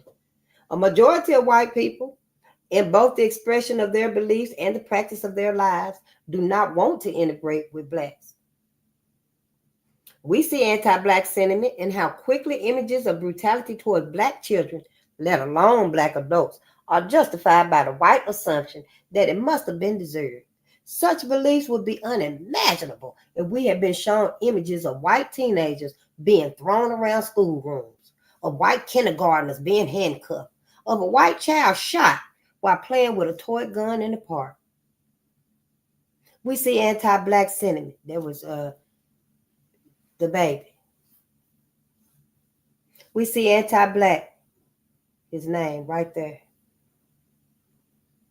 We see anti-black sentiment in the immediate rejoinder to Black Lives Matter, that all lives matter, that blue lives matter, and in the absurdly false comparison between the white nationalists and the alt-right movement, now directly connected to the White House, with the Black Panther Party of the 1960s. We see anti-blackness in how much more harshly we criticize black people by every measure. We see it in the President of the United States positioning the avowed white supremacist neo-Nazis marching openly in the street, including one man who drove a car into a crowd of protesters, as equal in character to the people protesting them. As Coates notes in the case for reparation, and was that Ta-Nehisi Coates? The white American economy was built on slave labor. The Capitol and the White House were built by slaves. President James K. Polk traded slaves from the Oval Office. The laments about black pathology, the criticism of black family structures by pundits and intellectuals, ring hollow in a country whose existence was predicated on the torture of black fathers, on the rape of black mothers, on the sale of black children. An honest assessment of America's relationship to the black family reveals the country to be not its nurturer, but its destroyer. And this destruction did not end with slavery. You're still destructive to us. You're a problem for us. We're not a problem for you. You're a problem for us. Don't fight us learning the true history. Don't fight us learning the truth. Your ass need to be learning the truth so you can sincerely fix this shit that your ancestors have done. Now, you go from this channel to the next channel to the next channel, and you should. Now, you can take your ass from here and go to the next channel and learn how to deal with this. Keep your mouth shut and see how everybody is affected by what your people have done. You go from channel to channel if you really want to know how we feeling about this. And you deal with your racism like that, y'all, white people. That's how you could deal with it. Not sitting on someone's channel telling them, oh, you about race. Here you go with this racist shit again, because y'all motherfucking asses started and perpetuated. You kept it going on. You created it out of thin air, just like your ass did money. Created the dollar out of thin air. And now trying to burn it all up. Yeah, I'm just saying, that's an idea for you. This book right here, you really need to get this book. White America. Whoever who stumbled upon this channel, somebody told you, go look at Faith. Go listen to it. Listen to it. Yeah, your ass is here for a reason. Your ass was led here for a reason. You, White America, you need to go get these 2 books right here. Definitely get this book right here from your sister. Definitely get her book. This book right here from your sister. But go get both of these books. Get same and similar books like this so y'all asses can learn how to deal with what your clan ancestors have surely done. And see, it seemed to me like in the few books we have read, ain't been many, about 8 or 9, everybody talk about slavery, true that, and the 1960s, true that, but don't nobody want to mention the lynchings in the middle of slavery and the 1960s. Right after slavery. Racial violence in Kentucky, 1865 to 1940. Your asses started out immediately hunting down black people. And you only got worse. You only got worse. You only got worse. 1919, 1916, 1914. Now that was a couple of decades from 1865. So see, yeah, you got some work to do. Don't linger here on this channel because you already know how I feel about it. It's time for your ass to do some work. You got to go within and do some work. Go from channel to channel. Don't say nothing to nobody because they're going to cuss your ass out too. They're going to cuss your motherfucking ass out too because you should have been doing the work, White America. You should have been doing the work. But see, you weren't never true. You weren't never sincere. You ain't never cared. You still don't. You still don't care. Why you acting like you really out here trying to help the immigrants, and then the other half of y'all really ready for them to go? You're so diabolical. You're too flimsy. You don't know what to stand for. You don't. I mean, yeah, go somewhere and get y'all some therapy too. Everybody got a goddamn heal. Every motherfucking body got to heal. Those that's over here, shit, they ass got to heal too. Whatever they running from. So yeah, you White America, go get yourself some healing. Because, honey, after y'all ass been in charge and stuff, everybody goddamn loco. Everybody damn near crazy as hell. White America been in charge. White America been in charge. Anti-blackness is rooted in misinformation, fables, perversions, projections, and lies. It is also rooted in a lack of historical knowledge and an inability or unwillingness to trace the effects of history into the present. That's what you don't want to do. You can't do it. But perhaps, most fundamentally, anti-blackness comes from deep guilt about what we have done to black people and what we continue to do to black people. The unbearable knowledge of our complicity with the profound torture of black people from the past to the present. While the full trauma of this torture in its various forms, both physically and psychologically, is only borne by African Americans, there's a kind of moral trauma in it for the white collective. Told you, y'all asses is sick. You need healing too. You need some therapy. You need to get off to yourself. I don't know. You used to be like this on each other. Maybe you'll go back to being like that on each other. I don't know. I just know we got to get away from y'all. Yeah. And that don't mean y'all ain't got to still get some healing, because you must still get you some healing, White America. I'm just saying, yeah, that's my mama trying to, yeah, you still need healing. Get you some healing. Everybody need it. You ain't the only one. Everybody need healing at this point. Everybody need healing at this point. It may be, it very well may be because of you. Everybody fucking crazy. Ain't nobody got common sense no more. No, honey, common sense is like that, gone. Yes, with everybody instead dealing with White America, you done turned everybody's mind inside out. Everybody got to work on themselves for whatever reason or another. Your ass in it somewhere. But I want you to know everybody got to take accountability now. White America as a collective, you got to take accountability. Your sister telling you in this one book right here. My brother done told you in his sermon to you, to White America. And I know y'all love Michael Eric Dyson. I know white folk, you love him. You love him. When he came out with this book right here, yeah, you probably didn't read it. Didn't really take it seriously and stuff. You just, yeah, I was one that I read through it and he was right. And that was probably about it. But yeah, now your ass is faced with the truth. You ain't got to stay here no more. You go to the next channel and you listen and you try to learn. You try to take it in. Don't say shit to nobody. Don't nobody want to hear your opinions. We doing this for us. You ain't even supposed to be here. But if you really seeking to heal yourself and make this place a better place, this earth a better place for the future children, mine and yours, and the cosmos don't come down and just think y'all ain't gonna ever do right and just go back all black, because you ain't black. Planet Earth go back all black, you ain't gonna be here. You ain't. And that's out of my control. I ain't got nothing to do with that. We ain't got nothing to do with that. That's Mother Earth.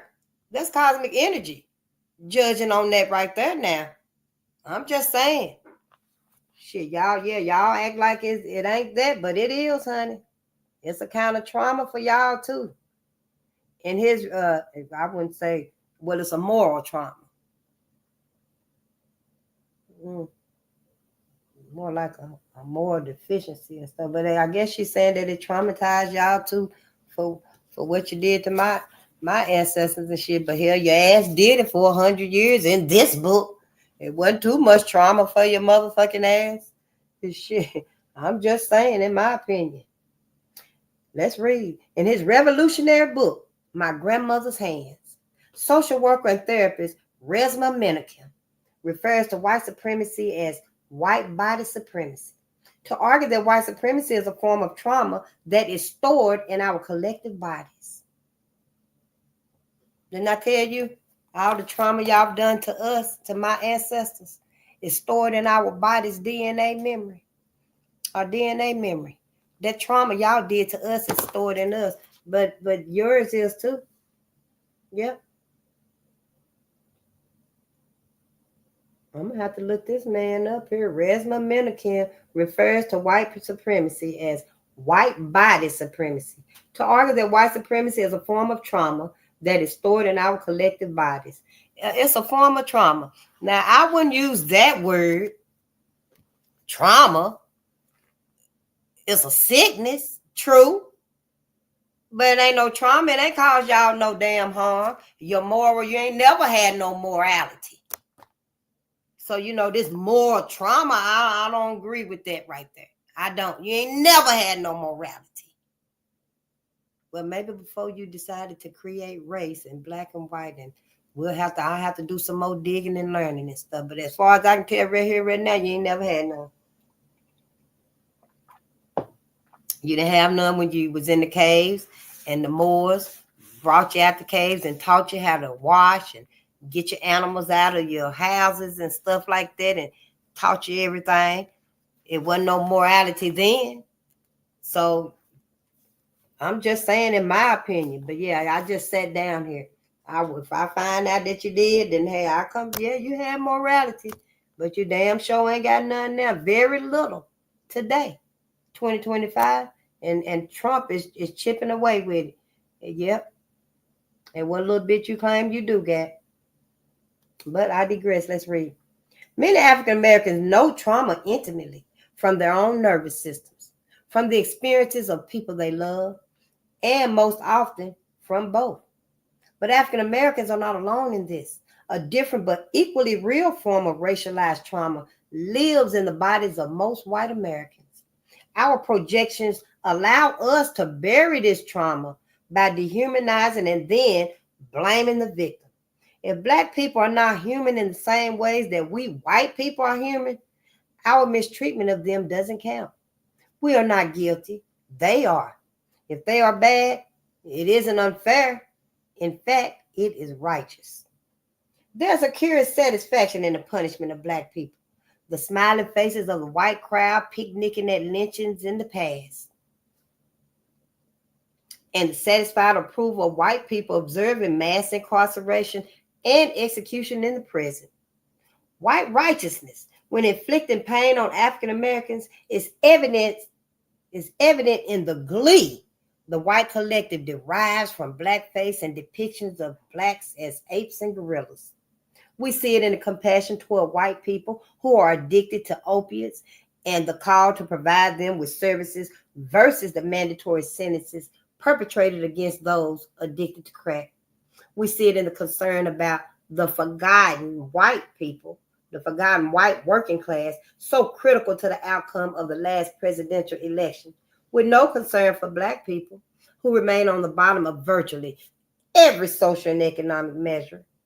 As Coates points out, toiling blacks are in their proper state. Toiling whites raise the specter of white slavery. Coates refers to white people as dreamers in the dream, falsely believing that they are actually white. Yep, dreamers in the dream, actually believing that you're white. I take this to mean that whites can only be white if someone is not white. If someone is the opposite of white, white is a false identity, an identity of false superiority. In that sense, whiteness isn't even the real. It isn't even real. The dream is the perfect world, unpolluted by blacks. If whites are to construct this world, blacks must be separated through state violence. Yet they still much exist, for the existence of blacks provided the needed other against which whites may rise. Thus, white people identity depends in particular on the projection of inferiority onto blacks and the oppression this inferior status justifies for the white collective. So when you ain't got us no more, who you gonna project it on then? The $5 pretendians? Them $5 Indians? Because you got them hemmed up with the treaties and stuff. And yeah, they too have lost some of their ways, I guess, which is why you didn't oppress and enslave them initially, because you know they knew the woods and shit, and they've been shooting them bows and arrows in y'all motherfucking asses.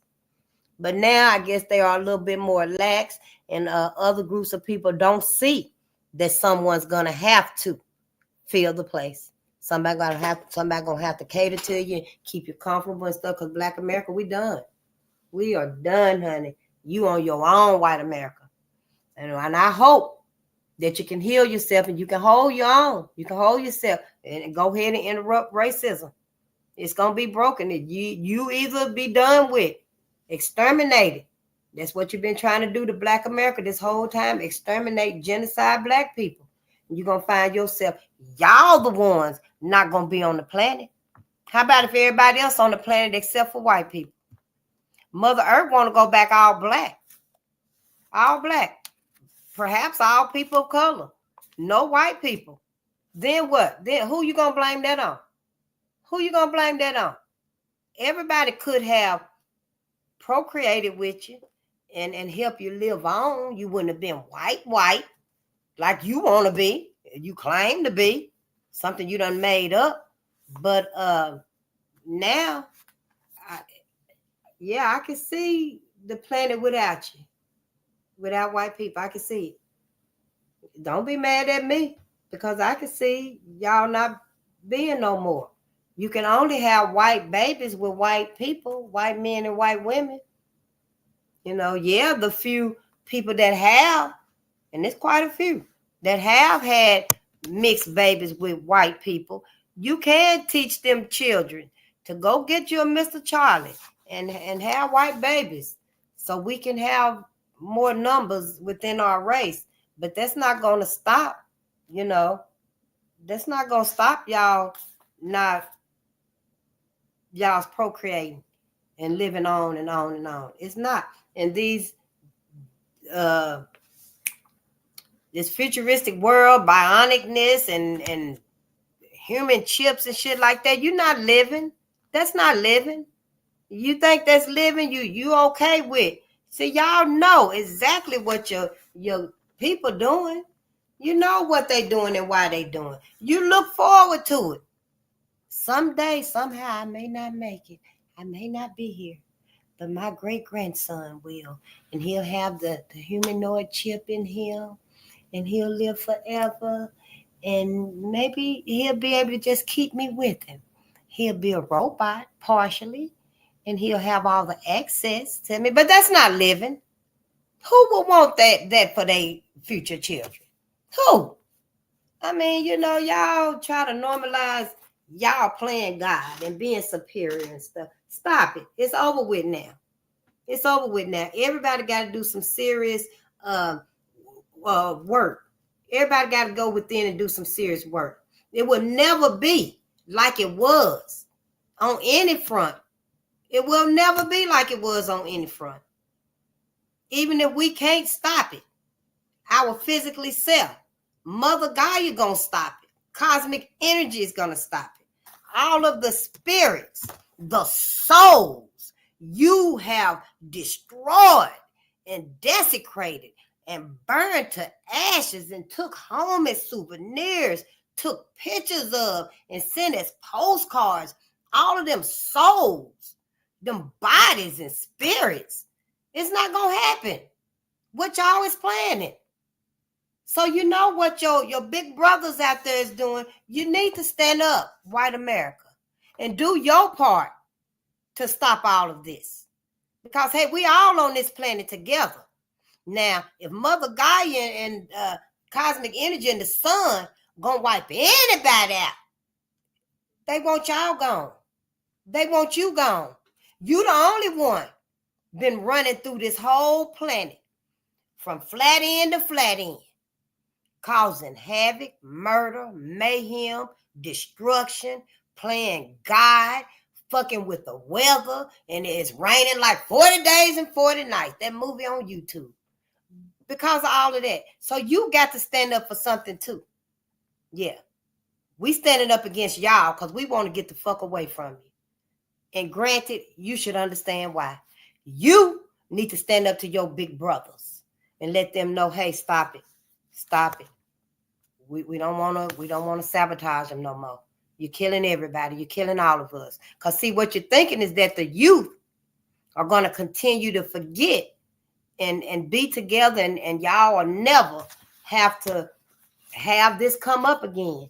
But see, you living in the dream again. You living in the dream again. Honey, this nightmare is going to forever be. This nightmare going to forever be. It ain't going nowhere. Your ancestors did that. Only thing you can do at this point is own up to it. Try to make it right. If you do want some type of racial reconciliation, and that right there on this barest level would be just coexisting together on the planet. Coexisting together on the planet. It's time for cats and dogs to talk, speak. It's time for cats and dogs to get along and be friends. Us? No, that's not so anymore. That's not so anymore. It's not. And that's what I'm saying, in my opinion. Other folks might not feel like that, but I do. Y'all ain't done nothing for me to suggest or propose anything other than just separate. Just separate. Everybody got enough healing to do to stay on your own. Stay on your motherfucking own. We got a hell of a lot of healing to do because of y'all. So, yeah, yeah. All right, mama, that's enough now. Shit. I'm just saying. But, yeah, let's read. A different but equally real form of racialized trauma lives in the bodies of most white Americans. Like you, that one that's the exception. Our projections allow us to bury this trauma by dehumanizing and then blaming the victim. If blacks are not human in the same ways that we white people are human, our mistreatment of them doesn't count. We are not guilty. They are. If they are bad, it isn't unfair. In fact, it is righteous. There is a curious satisfaction in the punishment of black people, the smiling faces of the white crowd picnicking at lynchings in the past. And it did say that at the lynchings and stuff. I just wanted to go back to that and stuff because in Red Summer, when we look at the picture of Willie Brown and white people had lynched Willie, look at them. They're the smiles. There's the smiles. You see them on the end right there? There they smiles and stuff. Yeah. On some of the pictures in history and stuff, everybody's smiling. It's just that moment. Everybody's gleeful and stuff. I don't know. Yeah, it's just time to pose for the rest of them, I guess. It's just like his number. But that's my Black Jesus right there. Them are my Black Jesus. This is my book. This is my Bible right here. All of these are Black Bibles. Black America, you ain't got to keep running after and waiting on white Jesus, Cesario Borgio. You got your own Black Jesuses to worry about, honey. You do. You need to be thinking about reconsidering your life and your afterlife when it comes to white America. See, when it comes to white America, you need to worry about your afterlife just as much as your ass need to worry about your life. I don't know who the fuck done made us think that we ain't even got to, besides white America, that we ain't even got to think about, question, ponder, critique heaven. How the fuck did everybody forget? Your pastors. I don't even recall no pastor telling us how that justification went to get to heaven. How it go? Everybody end up in heaven together. On page 64 in this book right here, William Joseph Simmons talked about heaven. White men on horses galloping across the sky. The Ku Klux Klan. But our pastors, reverends, ain't never told us nothing about that. All we know is heaven is beautiful. It ain't no pain. Ain't nobody hungry. Ain't nobody hurting. That's all we know. White folks' vision. What white folks said. They still ain't put a back door on heaven, on them pearly white gates. Still ain't got no back door. It's just pearly white gates with one door going in. And then you got all the cotton, the clouds, which is really cotton on the other side, y'all. We dealing with white folks. We dealing with white folks. With no, they ain't went within. They ain't try to get no therapy, no help for themselves or nothing. That's who you dealing with. About the only one up there with some sense is John Brown and his sons. And he can't help you. He can't help you. So you need to think about it yourself. Don't be getting mad at me. I'm just saying. There's a white righteousness when inflicting pain on African Americans is evident in the glee the white collective derives from blackface and depictions of blacks as apes and gorillas.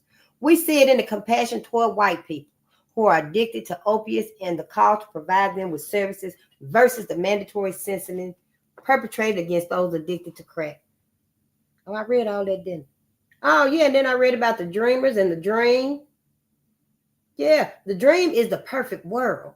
See, white is a false identity, an identity of false superiority. In that sense, whiteness isn't even real. The dream is the perfect world, unpolluted by blacks. Ooh, white identity depends in particular on the projection of inferiority onto blacks and the oppression this inferior status justifies for the white collective. Yeah, we into our second chapter. Let me see what time it is. No, I'm sleeping. I'm just reading. Oh, yes. Let me see how much. I don't think we even going to finish this chapter tonight. I did say I was going to read 2 chapters. Oh, yeah, I can do this. Oh, hell yeah. Yeah, this ain't nothing. Let's finish this. To put it bluntly, I believe that the white collective fundamentally hates blackness for what it reminds us of, that we are capable and guilty of perpetrating immeasurable harm, and that our gains come through the subjugation of others. White people, we have a particular hatred for uppity blacks, those who dare to step out of their place and look us in the eye as equals. The messages that circulate relentlessly across the generations reinforce the white belief that blacks are inherently undeserving of frankly outrageous belief, given the state-sanctioned robbery of their labor. We heard this message in the narrative of welfare cheats and welfare queens in the Reagan era. We see it today when commentators slam National Football League players who kneel during the national anthem and exercise their right to protest police brutality as ungrateful. And when former Congressman Joe Walsh declares that Stevie Wonder is another ungrateful black billionaire.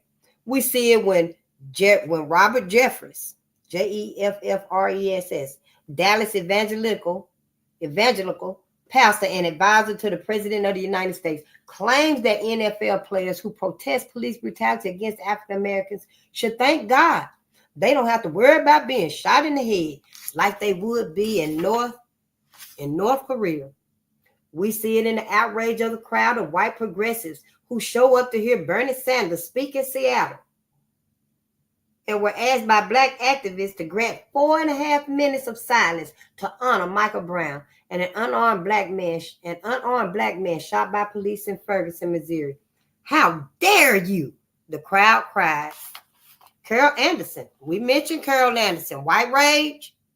Carol Anderson, in her book, White Rage, argues that the trigger for white rage inevitably is black advancement.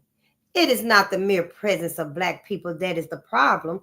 Rather, it is blackness with ambition, blackness with drive, blackness with purpose, blackness with aspirations, and blackness with demands for full and equal citizenship. It is blackness that refuses to accept subjugation, refuses to give up. She continues, the truth is that despite all this, a black man was elected president of the United States, the ultimate advancement, and thus the ultimate affront. Perhaps not surprisingly, voting rights were severely curtailed. The federal government was shut down, and more than once, the office of the president was shockingly, openly, and publicly disrespected by other elected officials.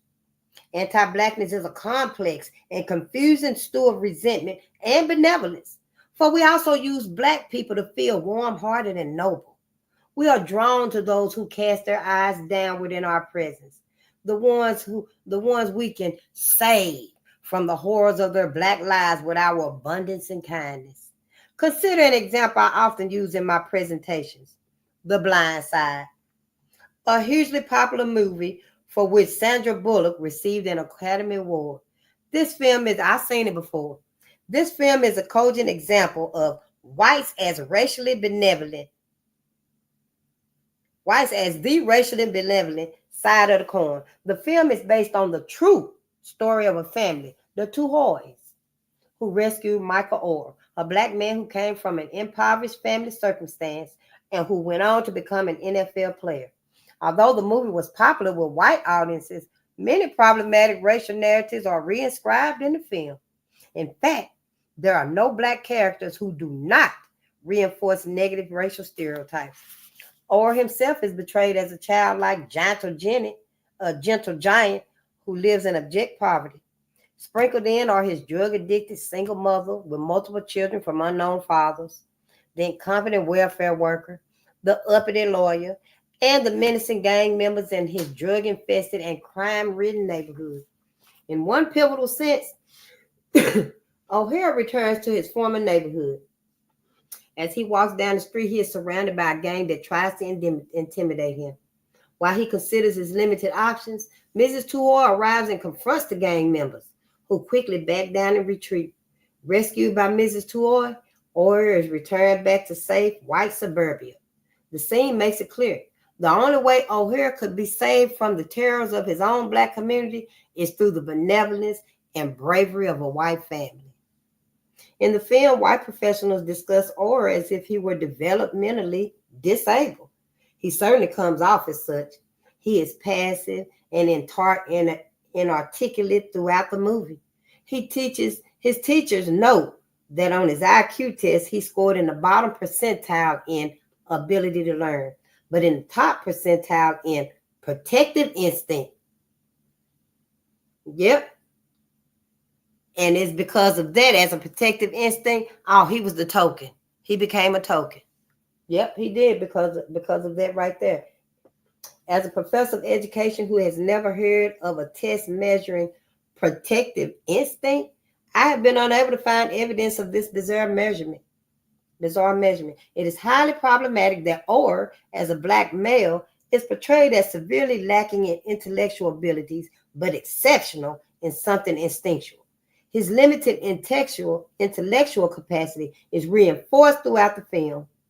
For example, when the youngest child of the Tuhor household has to teach Orr how to play football, then he made it like a game to teach him. But then on the other end, with the protective instinct being high, that's because he was driving a truck that they bought him.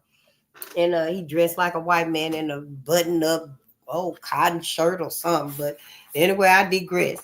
But there was an accident, and he instinctively put his arm out and protected the little boy. And that right there was his protective instinct, which which he scored high in that. Yeah, only white folks. But yeah, I digress. According to the film, O'Hare is never able to understand the rules of the game, so Mrs. Tuor appeals to his protective instinct by telling him to pretend one of his new white family members is going to be hurt. Once his instincts are engaged, rather than his intellect, he is unstoppable on the field. See, they put it where he's protected. Yeah, where he's in a protective mode and stuff. And the little boy, he worked with him and stuff and had his little, things, and he taught him, and they made it fun where he could focus on it, get a different view of it, a different perspective. But once they hit on it and taught him that, yeah, you just protecting. When you out on that field, you protecting. See that as SJ. That was the little boy name. See the person you protecting as SJ.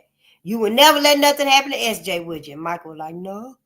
And then they were like, well, you'll never let nothing happen to him, whoever he guarding on the football field. Quarterback, I guess. Hell, I don't know.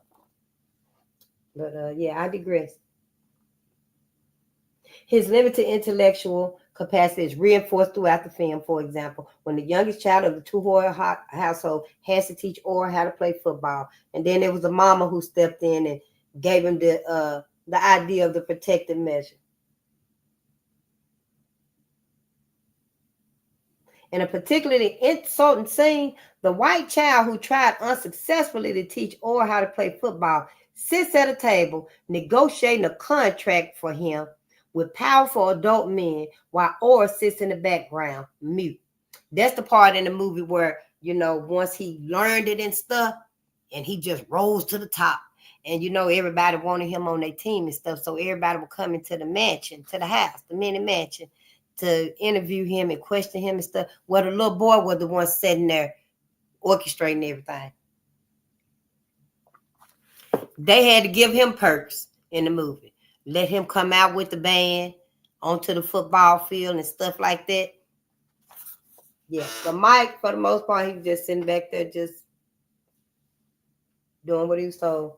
This film, told from the white perspective and enthusiastically received by audiences, reinforces some very important dominant ideologies, though.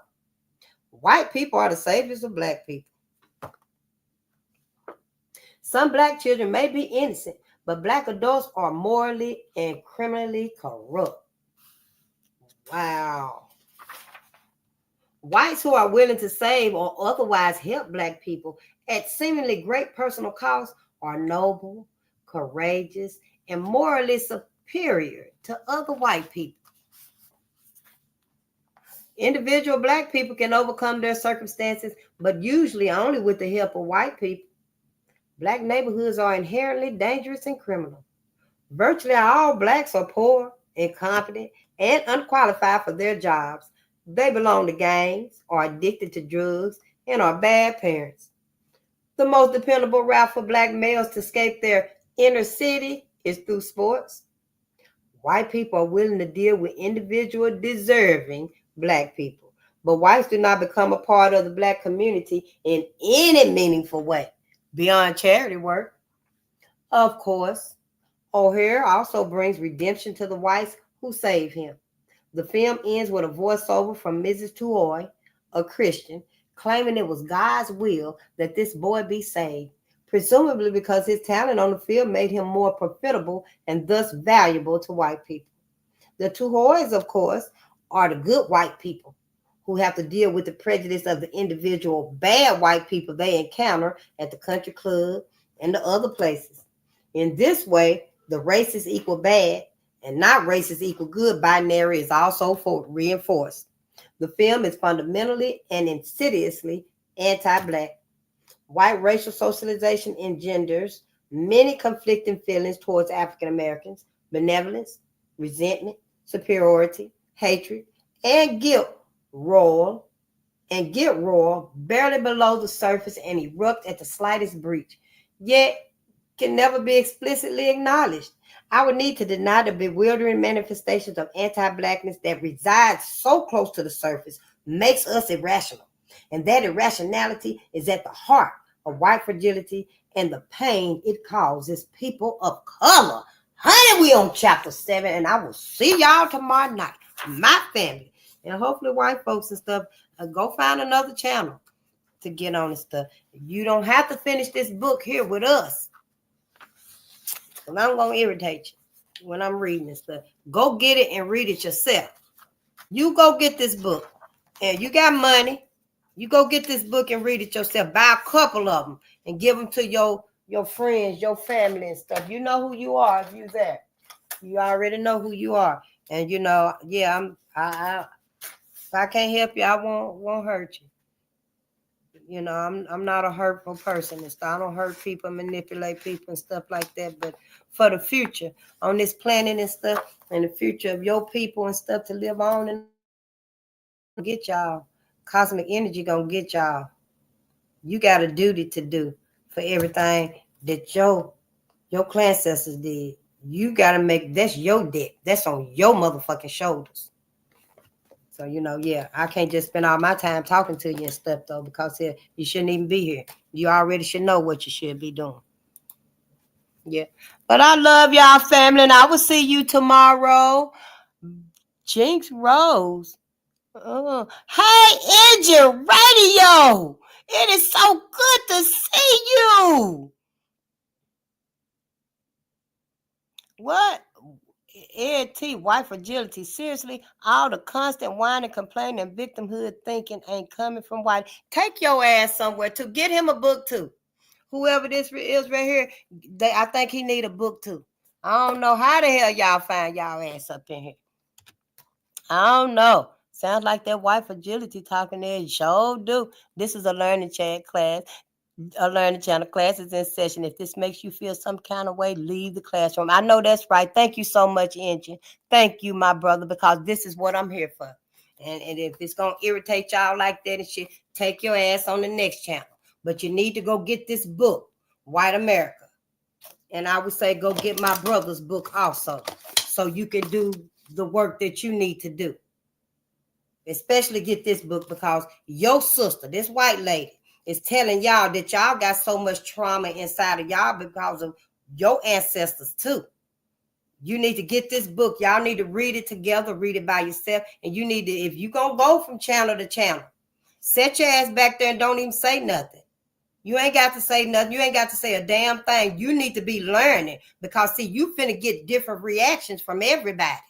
Everybody feel differently about what they learning and what they're exposing and teaching us, because we need to know these things so we can get past y'all motherfucking ass. We got to get from under y'all. And this ain't hard. I mean, this ain't easy to read. Ain't none of this easy to read. About literal lynching. Do you know what that takes to read something like that and to know it's true? I loved it and raw. Crime, true crime.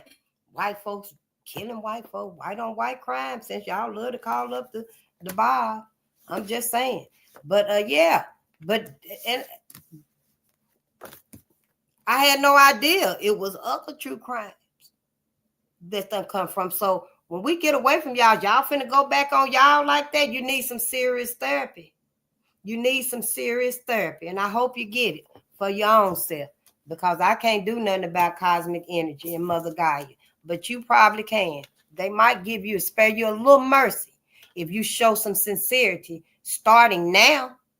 But to feel some type of way about me, honey, you wasting your time. You wasting your time. Everything you done projected on every black person, wasted your time, wasted your effort, wasted your opportunity to do the right thing on this planet. You ain't superior to nothing. It's false. You ain't even white. You ain't even white. You ain't no elite. You ain't. You can't even go out in the sun. You're not natural. You know, you the least of everybody on this planet. So for you to think that you still got some sway, some superior sway, because of all the manipulations and the madness that's being created out there, honey, I wouldn't want to take no claim for that madness and murder and mayhem and shit out there that your people is causing. I wouldn't if I was you. I know the damage you done did to my people now. If I see another reason that my people can't come together, I'll be sure and let y'all know. Oh, wait a minute, y'all. It wasn't Red Summer. It wasn't white folks lynching us and snatching us away, getting innocent people. When you couldn't get Joe Ruffin, you went and got his best friend out of his house and lynched him. Lynched both of Joe Ruffin's sons. All through history and stuff, that's what y'all done. You know, and my people, we need to know the motherfucking truth. It's going to be some families gonna have to make some harsh decisions. Yeah, you done married, you done mingled, married, had babies, businesses, all kind of shit together with y'all. Now we got to rethink this whole thing. We got to see. As far as I'm concerned, your mixed, blended families, white and black families, you, my sister, my brother, need to decide who live on. Who live on? Who the fuck gonna live on? Who deserves to live on in the future? It was God's decision. That what you say, God. Oh, then some of y'all say Yahusha, and some of y'all say Yahweh. Yeah, just call on everybody. But yeah, it was their decision. It was cosmic energy's decision, God's decision, who live and who don't live. Till white folks started playing God. So now it bumps down to you. It bumped down to you, Black America. With them mixed babies you got, you need to decide who's best for humanity. People that create and contribute to humane society, to life, to this planet, or people who disrupt and devastate and disrupt this society. It's that plain. It boils down to that simple question. I'm just saying, who you loyal to? Who you loyal to? We got plenty. Honey, not to mention the Bible. You memorize the Bible, Black people. All of them pastors out there. Ain't none of them told y'all, hey, we memorizing the Bible. Y'all memorize real good. Even at this critical point that we at right now, with white America, with the rest of the world, in a war and shit, and then cosmic energy ready to just send meteors down on this motherfucker. Gonna be like that movie on YouTube, The Meteorites. Just coming down on everything. Why? Because white America done disrupted the whole harmony. The entire harmony, the balance itself. And then, you got elderly Eli Cooper. He was taken and lynched in Georgia. Jim Grant was lynched in front of his daddy because a white woman, they went and got his daddy and brought his daddy back and made him watch as they beat his son and hung his son from a tree. Beat his ass and made him leave, told him, if you don't leave, we're going to get you too. All of this is still here. Ain't none of this torture went nowhere. White America, y'all can't keep getting away with shit like you think it's just going to go away. Don't you know there was a phrase called the Hijira of Black people? Black people running for their life.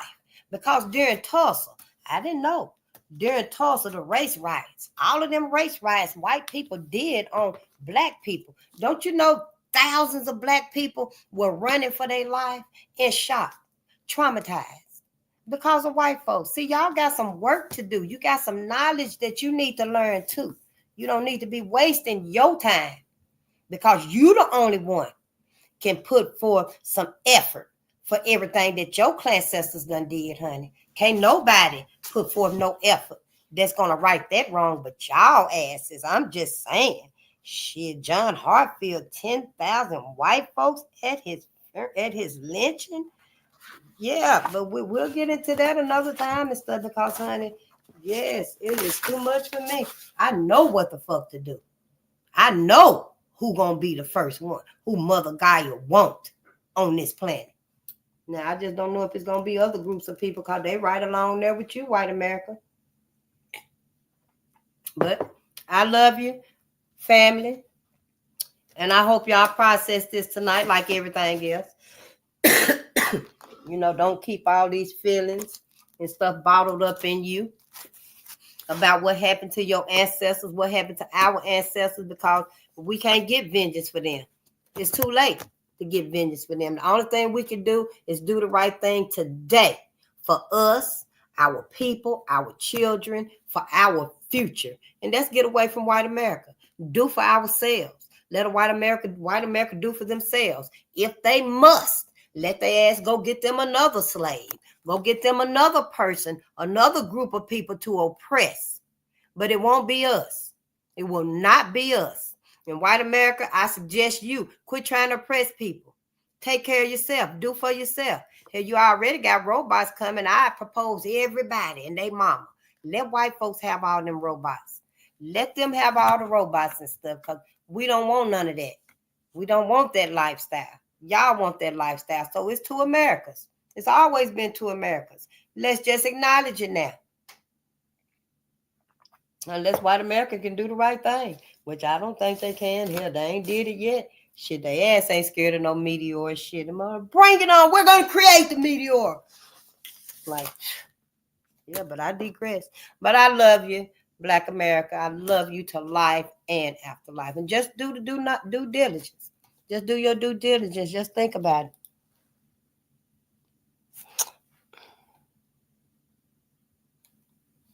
Oh, shit. Hell, at least she is trying to tell you. She ain't told no lies. I know she ain't, what I read, she ain't told no lies to white folks.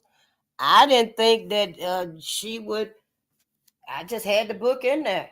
I didn't even know that she did address her people. I didn't know my brother addressed them either.